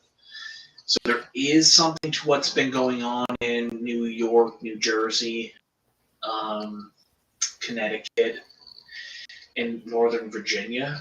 Uh, there's definitely something to this, but it's being denied, and they're saying that it's not what it is. But there's definitely people that are messing around with full-on fake UFOs. Like, did you see that one picture of what was clearly a flying saucer? It was meant to look like a flying saucer, but you could clearly tell in the picture that it was a drone. I know there's a lot of people trying to capitalize on all this hype that's going around with all these drones and stuff. So I know it's all over. I mean, there's some interesting ones that they're like the orb colors that are transforming into different colors and shapes. It almost looks like. And there's a channel called Jason A. He did a couple Oh videos my recently with god. UFO sighting around the U.S. and there's definitely a lot more than what the media is telling you about. I So. can't believe that con artist is still uploading videos though, man. Like after I don't dude, know if he's a that con guy's artist, but no, that guy has been claiming that like the end is nigh, that the end of the world is here for 10, 10, 12, 12 12 years at years. least. 12 years at He least. he really dude, I started watching Jason A back in like 2011, and I used to believe stuff that he was posting, and I used to believe he believed himself what he was posting was legitimate. But I think he's just capitalized on like the hysteria and like fear mongering aspect of the alternative media that like the end is close, the end is nigh. I mean, maybe. I mean, I've been on and off watching him for since about the same amount of time. It was Bob in office, and I don't know if it's. Uh, I mean, I guess I haven't watched anything recently in the last year or two. Besides, I've seen these Yeah, videos, but dude, I stopped watching him in like 2013 because I was like, I okay, just think this. it's just a continuation. Like you watch all his videos from like 2011 all the way on, and it's almost like Oh yeah, it used to the scare the same hell out of me, the same stuff still is happening and stuff, and dude. you can see Dude, it ramping it, up. And it used to scare the hell out of me, man. It did. I wouldn't say it's scary. I think it's a good way to see sometimes what's really going on, especially the Hollywood Yeah. crazy cult stuff. Like, yeah. And I was there was another one, the scariest movie ever with what's his name? The scariest movie ever on YouTube channel. He's a Okay. pretty Oh, he talks about the spiritual side, the Illuminati side of things, and occult symbolism and stuff. And he goes in pretty in depth. okay. He's always Well, seemed he seemed like a pretty honest dude. Let me I'll pull him up on YouTube actually. yeah, like because Dropping names. Jason A, dude. Like I used to watch that guy like over a decade ago now, man, and I talked to somebody on Google Hangouts about that guy, and we were both like, okay, yeah, this guy's like grifting. He's like trying to make money off this whole thing, dude. I wish I could drop a picture. Local video, extra camera screen. Oh man, hopefully they didn't shut this guy's channel down. Dang. Okay. Um, Dang. Okay. he had a .com too. I think by the same name. He probably just moved there. Oh yeah, KJ Osborne. That's what it is. Okay. Okay. Well, check that guy out. But yeah, man. I'm gonna crash, but bro, Yeah. dude, it was great talking to you, man. Like, I wish I would have seen you come on more often over the last couple of years, because every time I talk to you, man, it's like great conversations. You're like way more in tuned and like level headed than 90% of people in the sphere stuff. I'm not it's, playing. it's probably a good thing you didn't watch this last whole year, because I kind of went after some people and stuff. We got a comment here like this. I had some You still ruffling calling of out feathers. Turner? Who the fuck is Turner? Yeah, again, you missed a lot. Uh, yeah, I don't know if this guy James, if you're trying to dig at me or something. I kind of Maybe don't. maybe he's trolling. Who I knows? don't care about Mr. Fat Fuck Wolf. I mean, he ain't doing nothing but being fat. So, like, long story short, there's people in this community that present themselves as all knowing people who are like, That is the last person you yeah, should trust or give uh, any a second of attention to. The it's hard to last say. person. Like, I it's Dude, you've been questioning me the whole. Dude, you've been questioning me the whole time. You haven't like said like, oh well, no, you're absolutely right, man, or you're absolutely wrong. You've been like, okay, well, I'm on the fence, is what you've been saying, and that's what I wish more people were like, because that's what we need. We need people like I. Even after all my encounters, I don't even know what the hell's going on, man. I don't think anybody really does. I don't think the government has any idea. So how is all these people on YouTube that I've run into over the years saying, "Oh yeah, this is what's going on, man," blah blah blah. No, nobody knows for certain. Absolutely, 100%. not even the U.S. government has any idea really what's going on. That's probably why they're keeping it from us, honestly, because if they don't know about it or can't control it, they're scared of it, and that means that it's not allowed for us. Because Dude, yeah, the Brazilian, Russian, Chinese governments have all come out and said they don't know what's going on.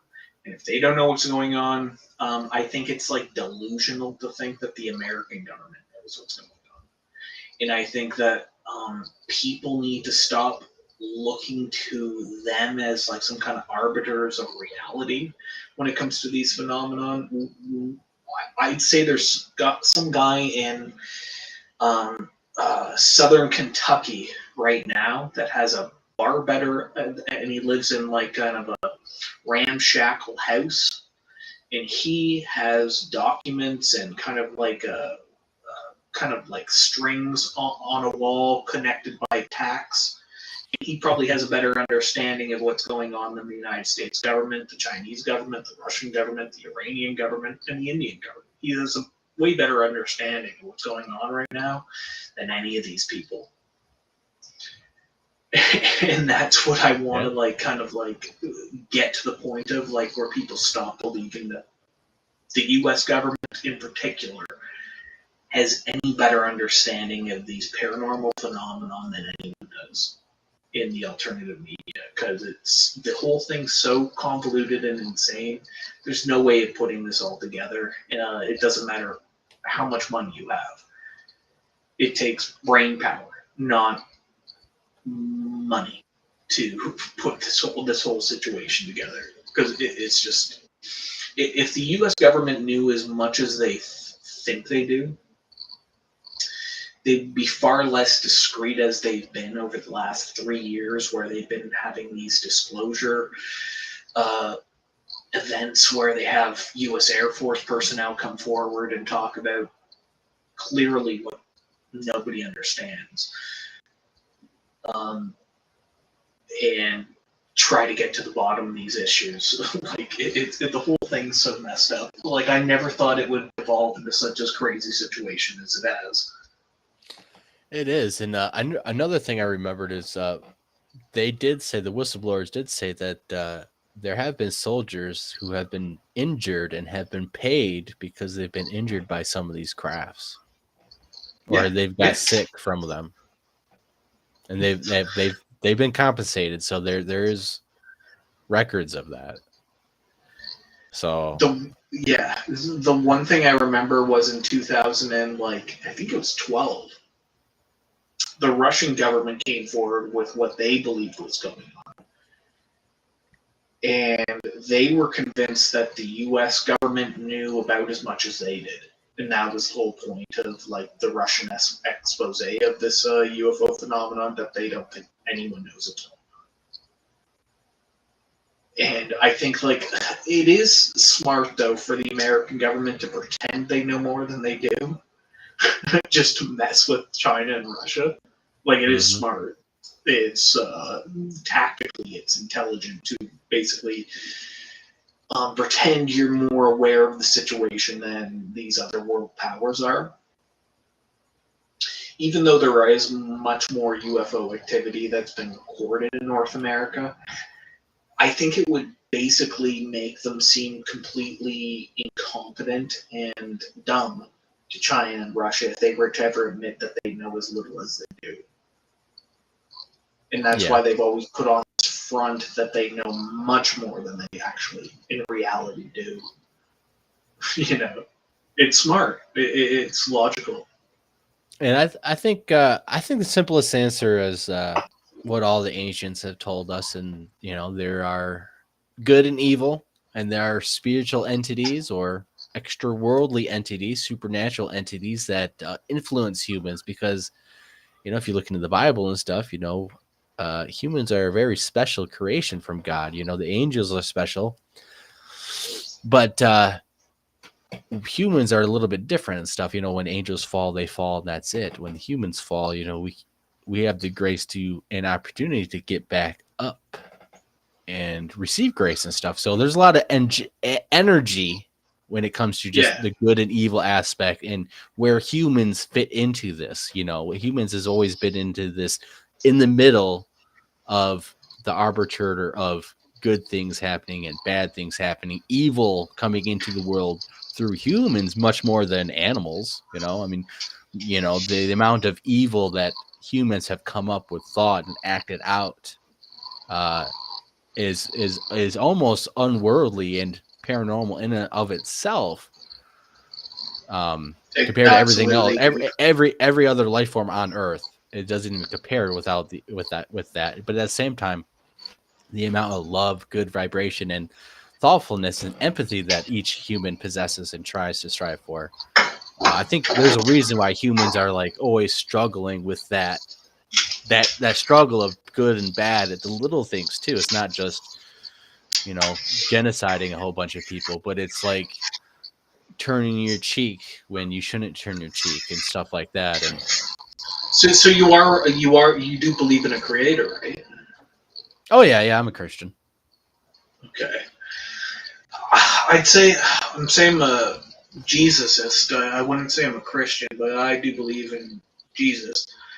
And I would, I'm 100% there with you, man, where I believe that, you know, the power of the Creator is quite evident to us all. And I'd say that, you know, there's much more to reality and the world than people who say, I used to be an atheist, but now I believe in Jesus Christ.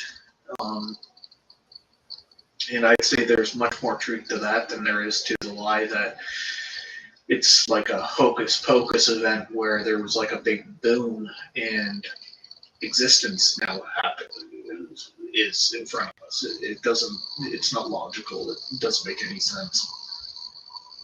If you believe in these people, in atheist tendencies, like it's ridiculous. Well, I mean, you'd have to. I mean, the amount of coincidence that happens in the universe and life and everything else, and the patterns that you see, and this and everything. It's the percentage of it being just from the Big Bang is quite low, and actually most of the Big Bang itself actually entails that something came from nothing. Well, like matter, if there's nothing in motion, there's nothing moving, there can't ever be something that comes from the nothingness, right? Unless it's why would there be like it's completely the entire atheistic interpretation of reality is completely contradictory I mean, to their this own. will eventually move. This will, Yeah, if I lay this on this table, eventually it's going to blow up in the Big Bang. It's going to happen out of nothingness. I mean, but it doesn't make it's sense even without that divine spark. it's even worse than that. It's like a endless void of nothing. And then for some reason, like they just say, "Oh well, there was a infinitesimally small dot that exploded and created existence. Hundreds of galaxies, hundreds of trillions and quadrillions of stars." It's completely contradictory to their own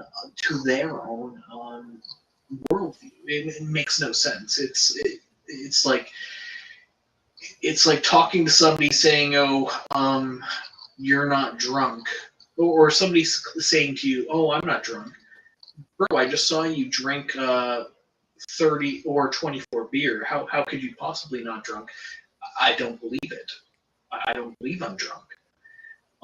It's like listening to people like that have like no, like they don't understand how they're basically contradicting themselves. Clearly, the guy that just drank 24 beers is drunk. Okay. Mm-hmm.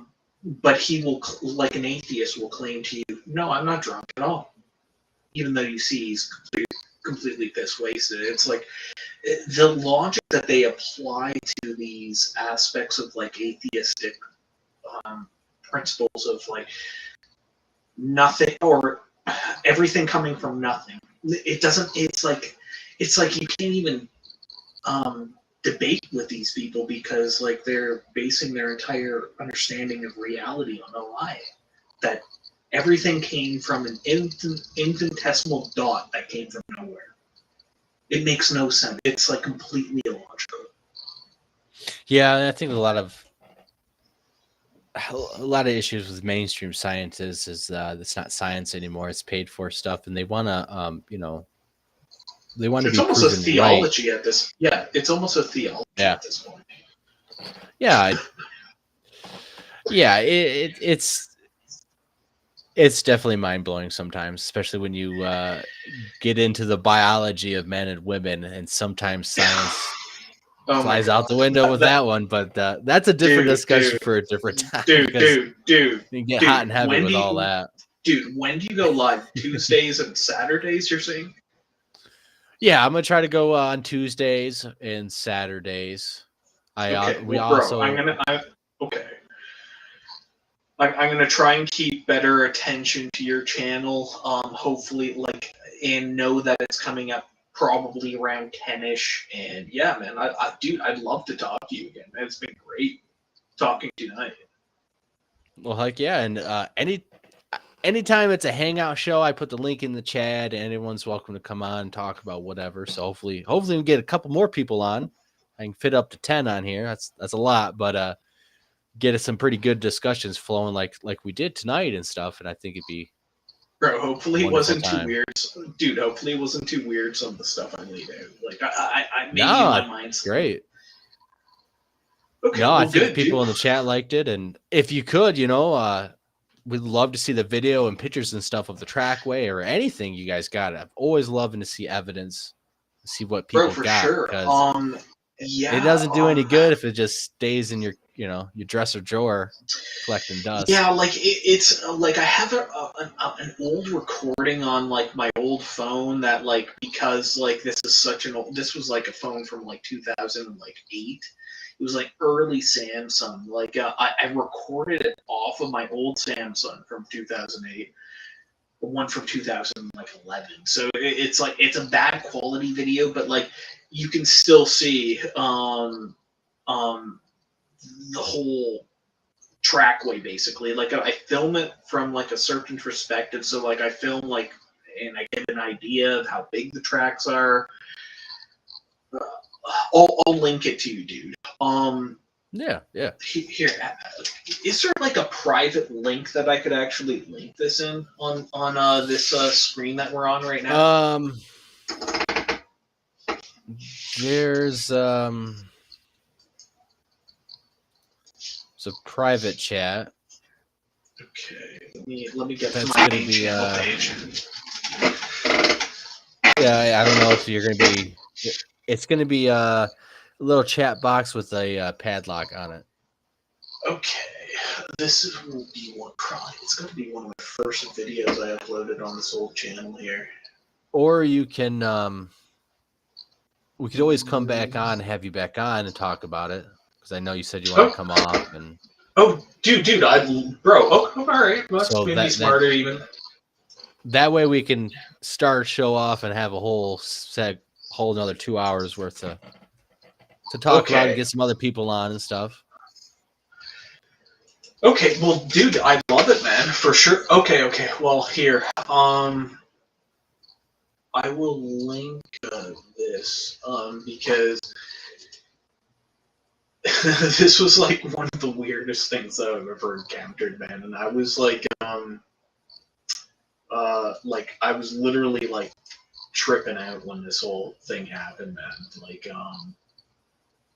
it has to be probably my awakening to the truth of the paranormal, like that it's not like physical, it's more ethereal, and these things are not what we thought. I used to think that stuff like Bigfoot was like completely corporeal and it was like physical in our reality. I don't anymore after this whole thing happened. This is okay. Just keep in mind this is terrible quality. Like, I'm filming off a 2008 Samsung, and I'm filming it off of an equally antiquated device in 2000. I think it was like 2015. It was 7 years ago now. All right. You want to take a look at it real quick? Yeah. But keep in mind, this is filmed. This is literally a film off of the cell phone from another antiquated, cheap cell phone. All right. Give me 1 second. I'll pull it up for everyone to check out. So we'll play it this right now, and then next time you come on, we'll play that. I'll play this clip again and stuff, and we can have a For sure, fuller bro, discussion. for sure. Like, I'd love to, if you can bring on anybody who's like more knowledgeable than me in trackways and stuff like that. Was a Bigfoot now. Oh, okay, yeah. Initially, I thought it was a Bigfoot. These look like hooves.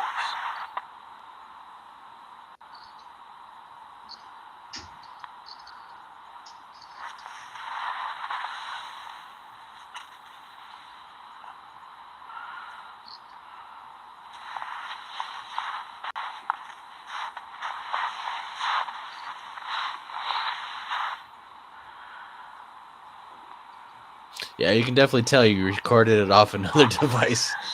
Yeah. Got the that screen look effect. These look like hoof It's terrible. Looking through the screen door. No, but you can see the tracks. You can see indentations and stuff, and The weathering is much worse like, than I remember it being. It was much And clearer, one like, thing if you were to deer see do this. not make that noise. Was no deer. yeah, obviously during the daytime and stuff, and you in person, it looks a lot better. But you can see that there is actual tracks there. Really wish I came out here yesterday, but honestly, I was way too afraid to come out here yesterday. I don't blame you, man. Dogs from all over the place were freaking out.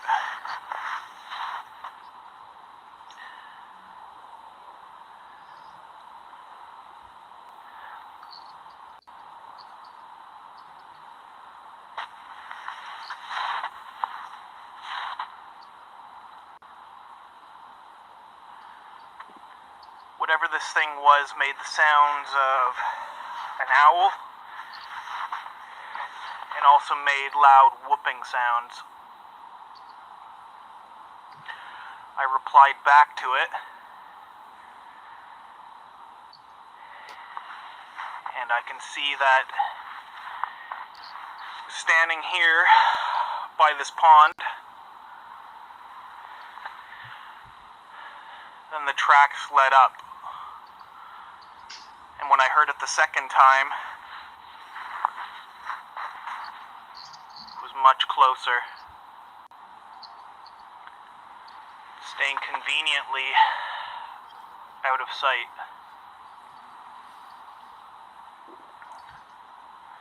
I knew it wasn't an owl or some bird. There's no bird in southern Ontario like this, walking around in the winter.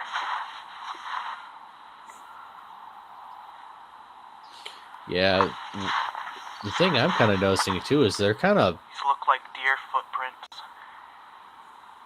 yeah, it's a pretty big. I'm gonna follow these tracks up to where I heard them the second time. What we got on this? That's the end of it. Yeah, that. Yeah, you can still hear my weird Southern Ontario accent in that probably much more clearly than you can now. But it was a weird experience, man. What I thought was pretty interesting was you have the hole, and you have the little track in the middle. I guess you guys can't see that, but the little track in the middle and stuff is a pretty big hole for the width wise on some of those single tracks and stuff where a single hoof went down. That's a big excavation area. Dude, I could have sworn that I put my hand down. Like this is 7 years ago now, so like I could have sworn that I put my hand down to kind of give like a kind of clear like a differential between my hand and the prints themselves. But if you were to put your hand flat, it was basically halfway around your hand, which is like 5 or like 2 or 3 times the size of like a typical white-tailed deer. It made no sense. Like I've ran into white-tailed deer.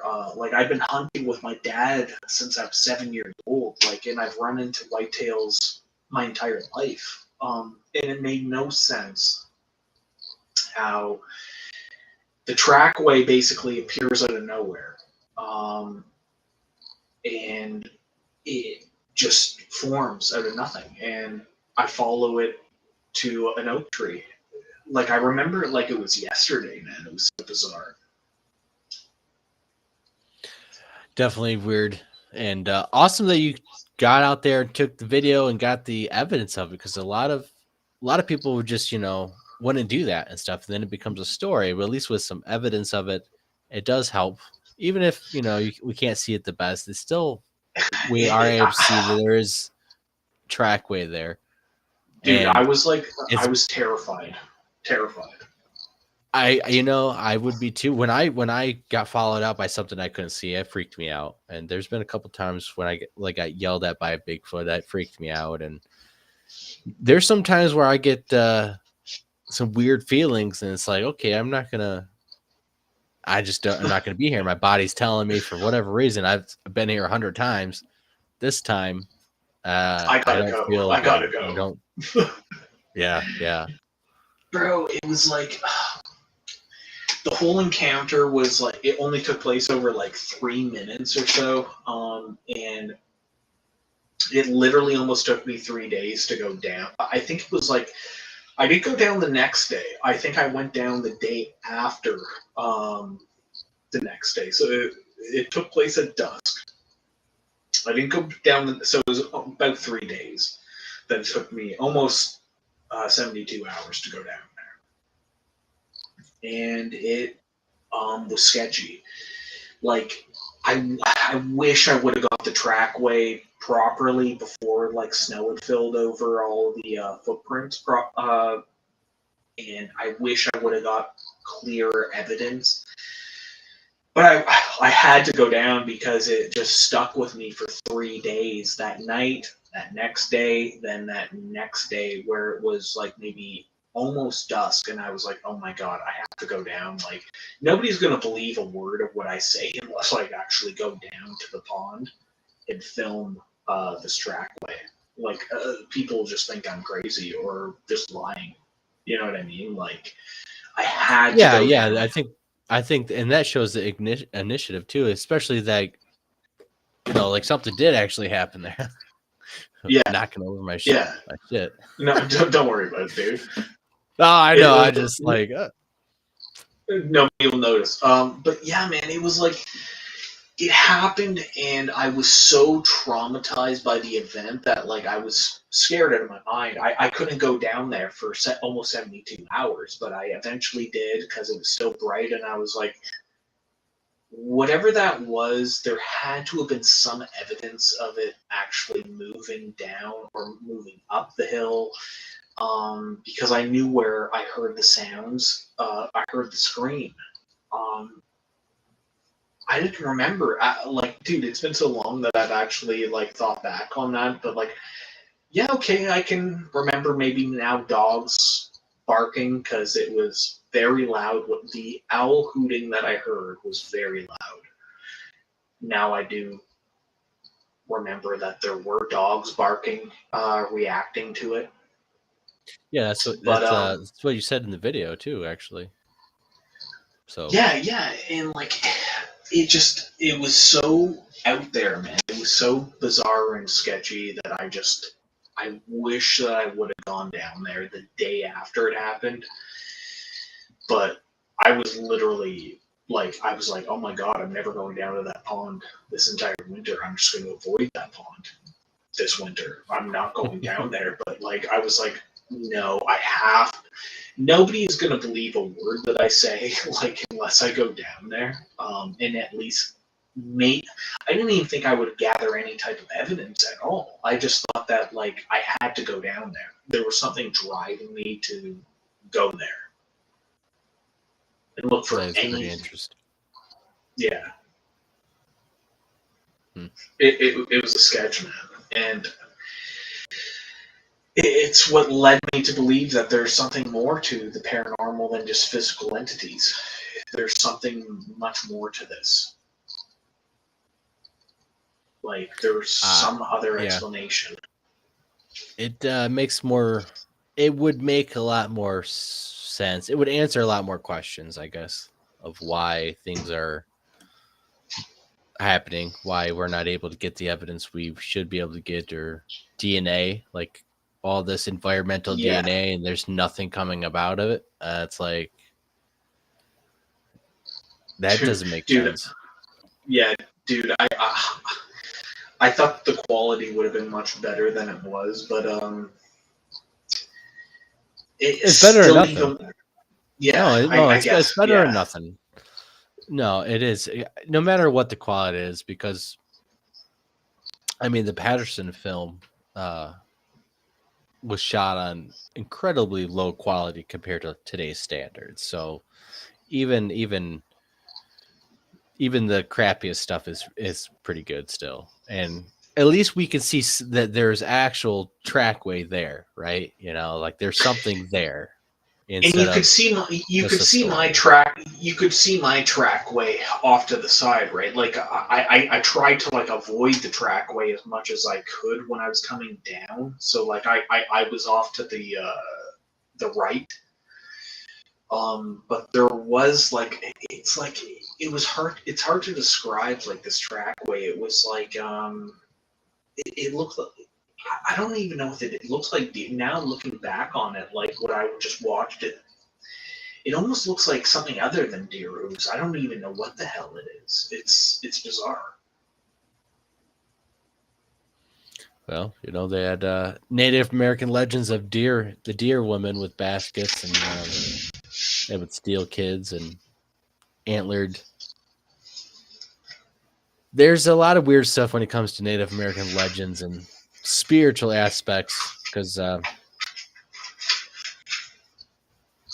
that's what I tend to gravitate towards, especially with Native American Wendigo stuff, is like the spiritual aspect, because that's what they thought is you would starve to death in winter, you would starve, and then you would cannibalize someone close to you or family or whoever, and you would turn into this Wendigo. You would turn into this cannibalistic evil spirit that possesses your body because you committed an evil act as eating people. And so Yeah, it's this spiritual entity that uh, doesn't have its physical like it's not its own physical form. It takes over someone and they transform into a Wendigo. And even little babies can get transformed if they're left out in winter to die because everyone's starving. Baby's left out because mother can't nourish it anymore, right? And these babies get turned into Wendigos, and sometimes there's particular ways to kill them, or you have to defrost the heart, or they melt, and the Wendigo melts away into the boy or the girl or the little baby or the man, and the man's dead. But most of the time, that's where it comes from. It's not like this Bigfoot creature, like this flesh and blood creature. It's always a spiritual possession of the spiritual entity that infects people.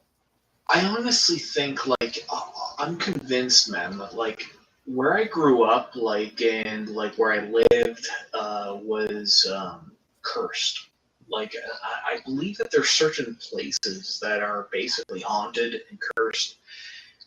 And then I believe that there's places where there's no hauntings or curses. And I think that where that place was possessed or cursed, or there was some kind of negative energy applied to that place. Like, that's where I saw the wolves come out of the woods. That's where I saw the wolf come out of the forest line and look terrified. These are all things that happened many years apart. That's where I encountered the screams and heard the yells of whatever this thing was. And that's where me and my buddies, where that video takes place, where there's that pond, right? Me and my buddies were camping there in 2006, and that's where we heard screams. Like, so that video that I just showed you took place in 2017. In 2006, me and my buddies were camping down there, and we heard something else. It's like, I think that there's some kind of locality aspect of the paranormal. Like, there's certain areas that these things are more present in. Mm-hmm. And then there's certain places where you won't run into any of these things. But I think that there's certain localities where these entities maybe have some kind of way to come closer to people or to come into our world. That's just my general interpretation of the paranormal from my own encounters, like, which I have many of. Like, I wish that all my encounters were singular, where it would just be me. But, like, most of them, not that one there, but the one where I encountered my buddy encountered Bigfoot, and I heard it. Like, I heard the Bigfoot. My buddy saw it. I never saw Bigfoot, so I don't know if Bigfoot's real or not. But my buddy swears to God it is. All took place in that one that one area, at that pond. And so that's why I'm convinced that place is like a cursed nexus, evil place. Yeah, I mean, there's a lot of spots where we go where UFOs are seen. I've seen orbs, Bigfoots, wolves running with Bigfoots, ghost stuff. I remember that. Yeah. I don't know if it's the area drawing all of the things together, or if they're all coming from the other side of the veil. A lot of people would say these are spiritual entities that are coming through the thinning of the veil. If you're into like all that Jason A stuff, the thinning of the veil, the solstice, and the opening of the portal in the Vatican, and all this weird crap. So you're looking forward to the Pope opening up his gateways tomorrow, or whatever the hell? No, I don't know what the fuck that is. Like, that don't seem man, that don't seem real Christian. Man. Dude, that guy's tripping, man. No, this I, the I whole think opening a doorway portal and the Vatican. These fucking little mascot called Lucy. What's yeah. Lucy short for? Oh, Lucifer. What's the telescope that the Vatican has? Lucifer. I mean, for a They got Christian that. Yeah, church, got that. they like to. They got that place that looks like a snake's head. Yeah, they like to name their stuff after Lucifer for some reason. Their mascot is Lucy, a light bringer. Some of the descriptions of it was like, that seems a little weird.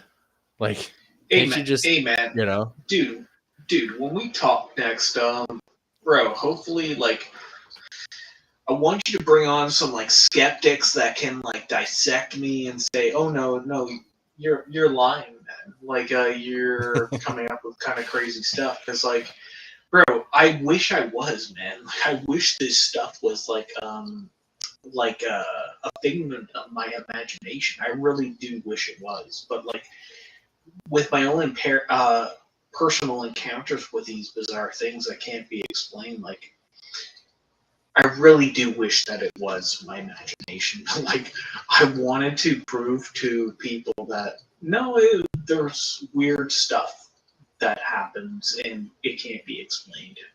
It can't. I mean, we're still at the same segue of it's unexplainable. That's what it is, the Exactly. unexplained. Exactly, dude. It's not like we can comprehend exactly what these things mean, what it is. I think it's completely paranormal. Man, at this point, I'm convinced it's completely paranormal. There is no physicality to these things other than that they can interact with our physical realm, but then they can also leave our physical realm.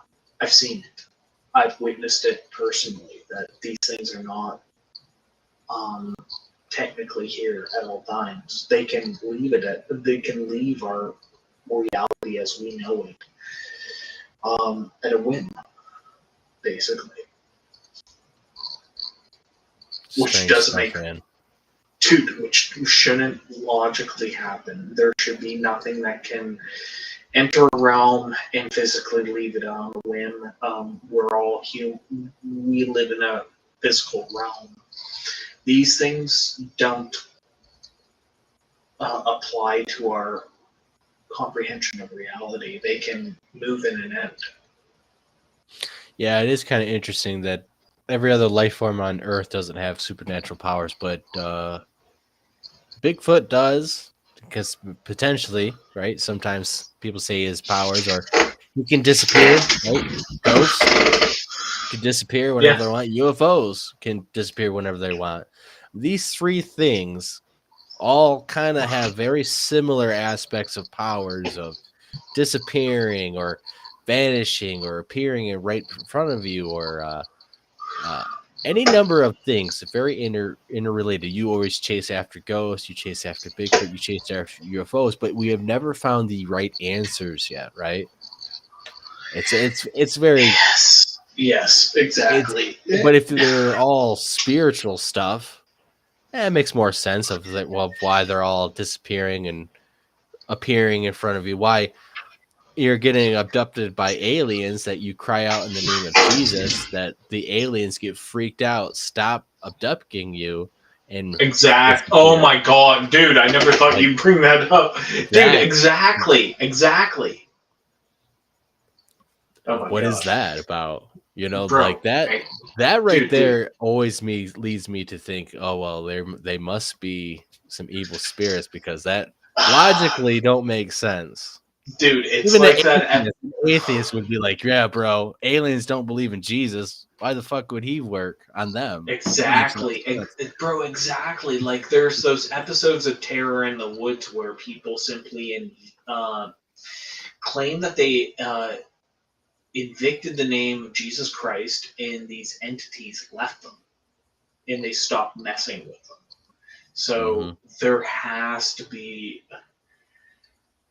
Oh my god, man! There has to be a logical explanation to all this, and I would just say, like, back to where I've been at all night is like the U.S. government, all the world governments, China, Russia, you name it, they don't even know what the hell's going on, man. There's something so bizarre happening.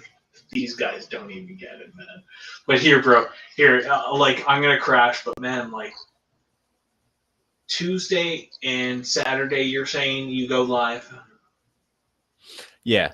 Yep. Okay. Well, bro, I'm gonna talk to you again soon, then, man. Like, fuck, this has been like one of the best conversations with people on live streams I think I've had in years, man.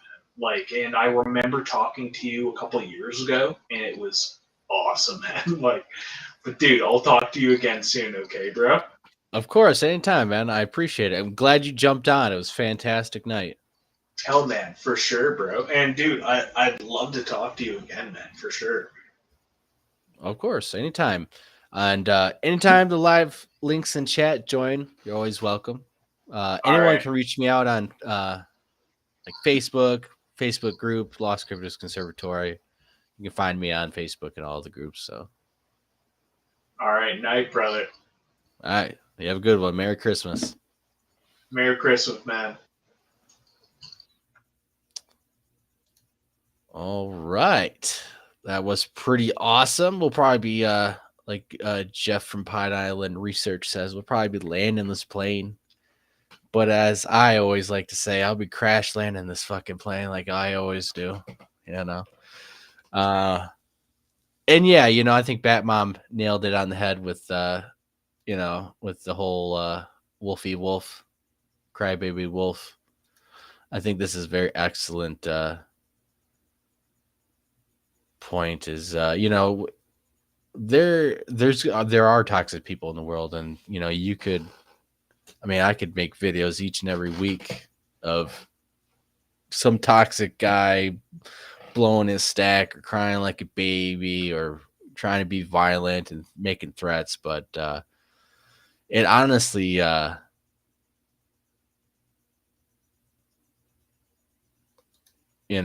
it's a waste of time. Like you said at the last point, it's not worth keeping up with the toxicity where it will rob you from real life and stuff. So that's kind of, I don't feel necessarily a need to showcase Mr. Cryberry Wolf because he's doing it on his own. You can watch it first 30 minutes, last 30 minutes. He'll be fighting and arguing or pissing match with whatever. He was from Ontario, Canada, and if you weren't here at the very beginning of this second live stream tonight, same show, he went into depth more about his encounter with what he thinks is a Wendigo, and I'm pretty glad we got to see the video. And also, I forgot to say go over to his channel and subscribe. Everyone, help him out and check his stuff out, of course.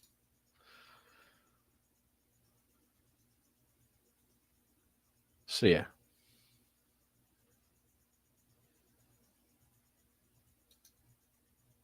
Yeah, I think so, Batmom. It's pretty. I think I did my part in that and stuff. I did a number of shows dedicated to informing people of foulness and manipulation that is occurring and stuff. And honestly,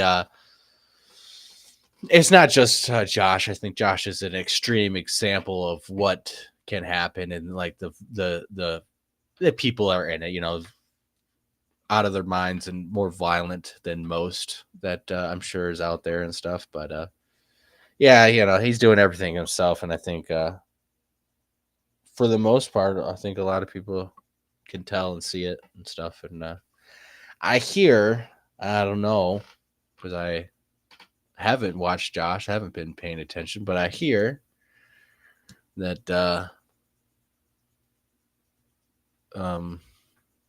lot of people are just tired of his shit, tired of him going on other people's shows and blowing a fucking stack and leaving and making that show look dumb. So I don't. think that's about it. I think that's all it needs to really be said. Yeah. Definitely sounds like a pretty chill dude.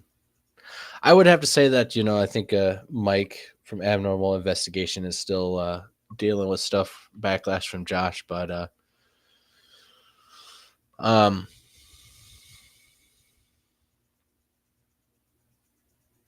I think it'll all come out. It's all going to obviously come out, and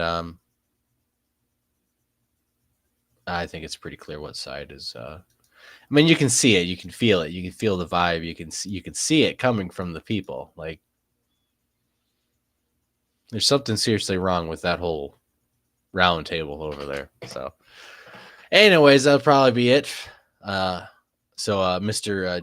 James Graves and stuff, if you see this or whatever, don't come over here trying to start a piss and match with me, because I really don't give a fuck. And I, depending on what day and the mood and stuff, you might not get the most friendliest version of me to respond to you. And I can be a fucking asshole, man. I can be a downright fucking, like, So don't get me confused. All right, with everything else, I hope everyone has been having a wonderful Christmas, and we are going to do a New Year's show here. I think it's on a Tuesday, so it works perfectly. We're going to have another Hangout show on Tuesday. Hopefully, I'll probably talk to some people and figure out if other people are going to do a show. Maybe either join their show or have some people on here. And have another interesting discussion about whatever may come up. I think Saturday we're going to have a show 100%. Maybe on some audio that we're working on. This is what I really should be presenting and showing you guys is audio and stuff.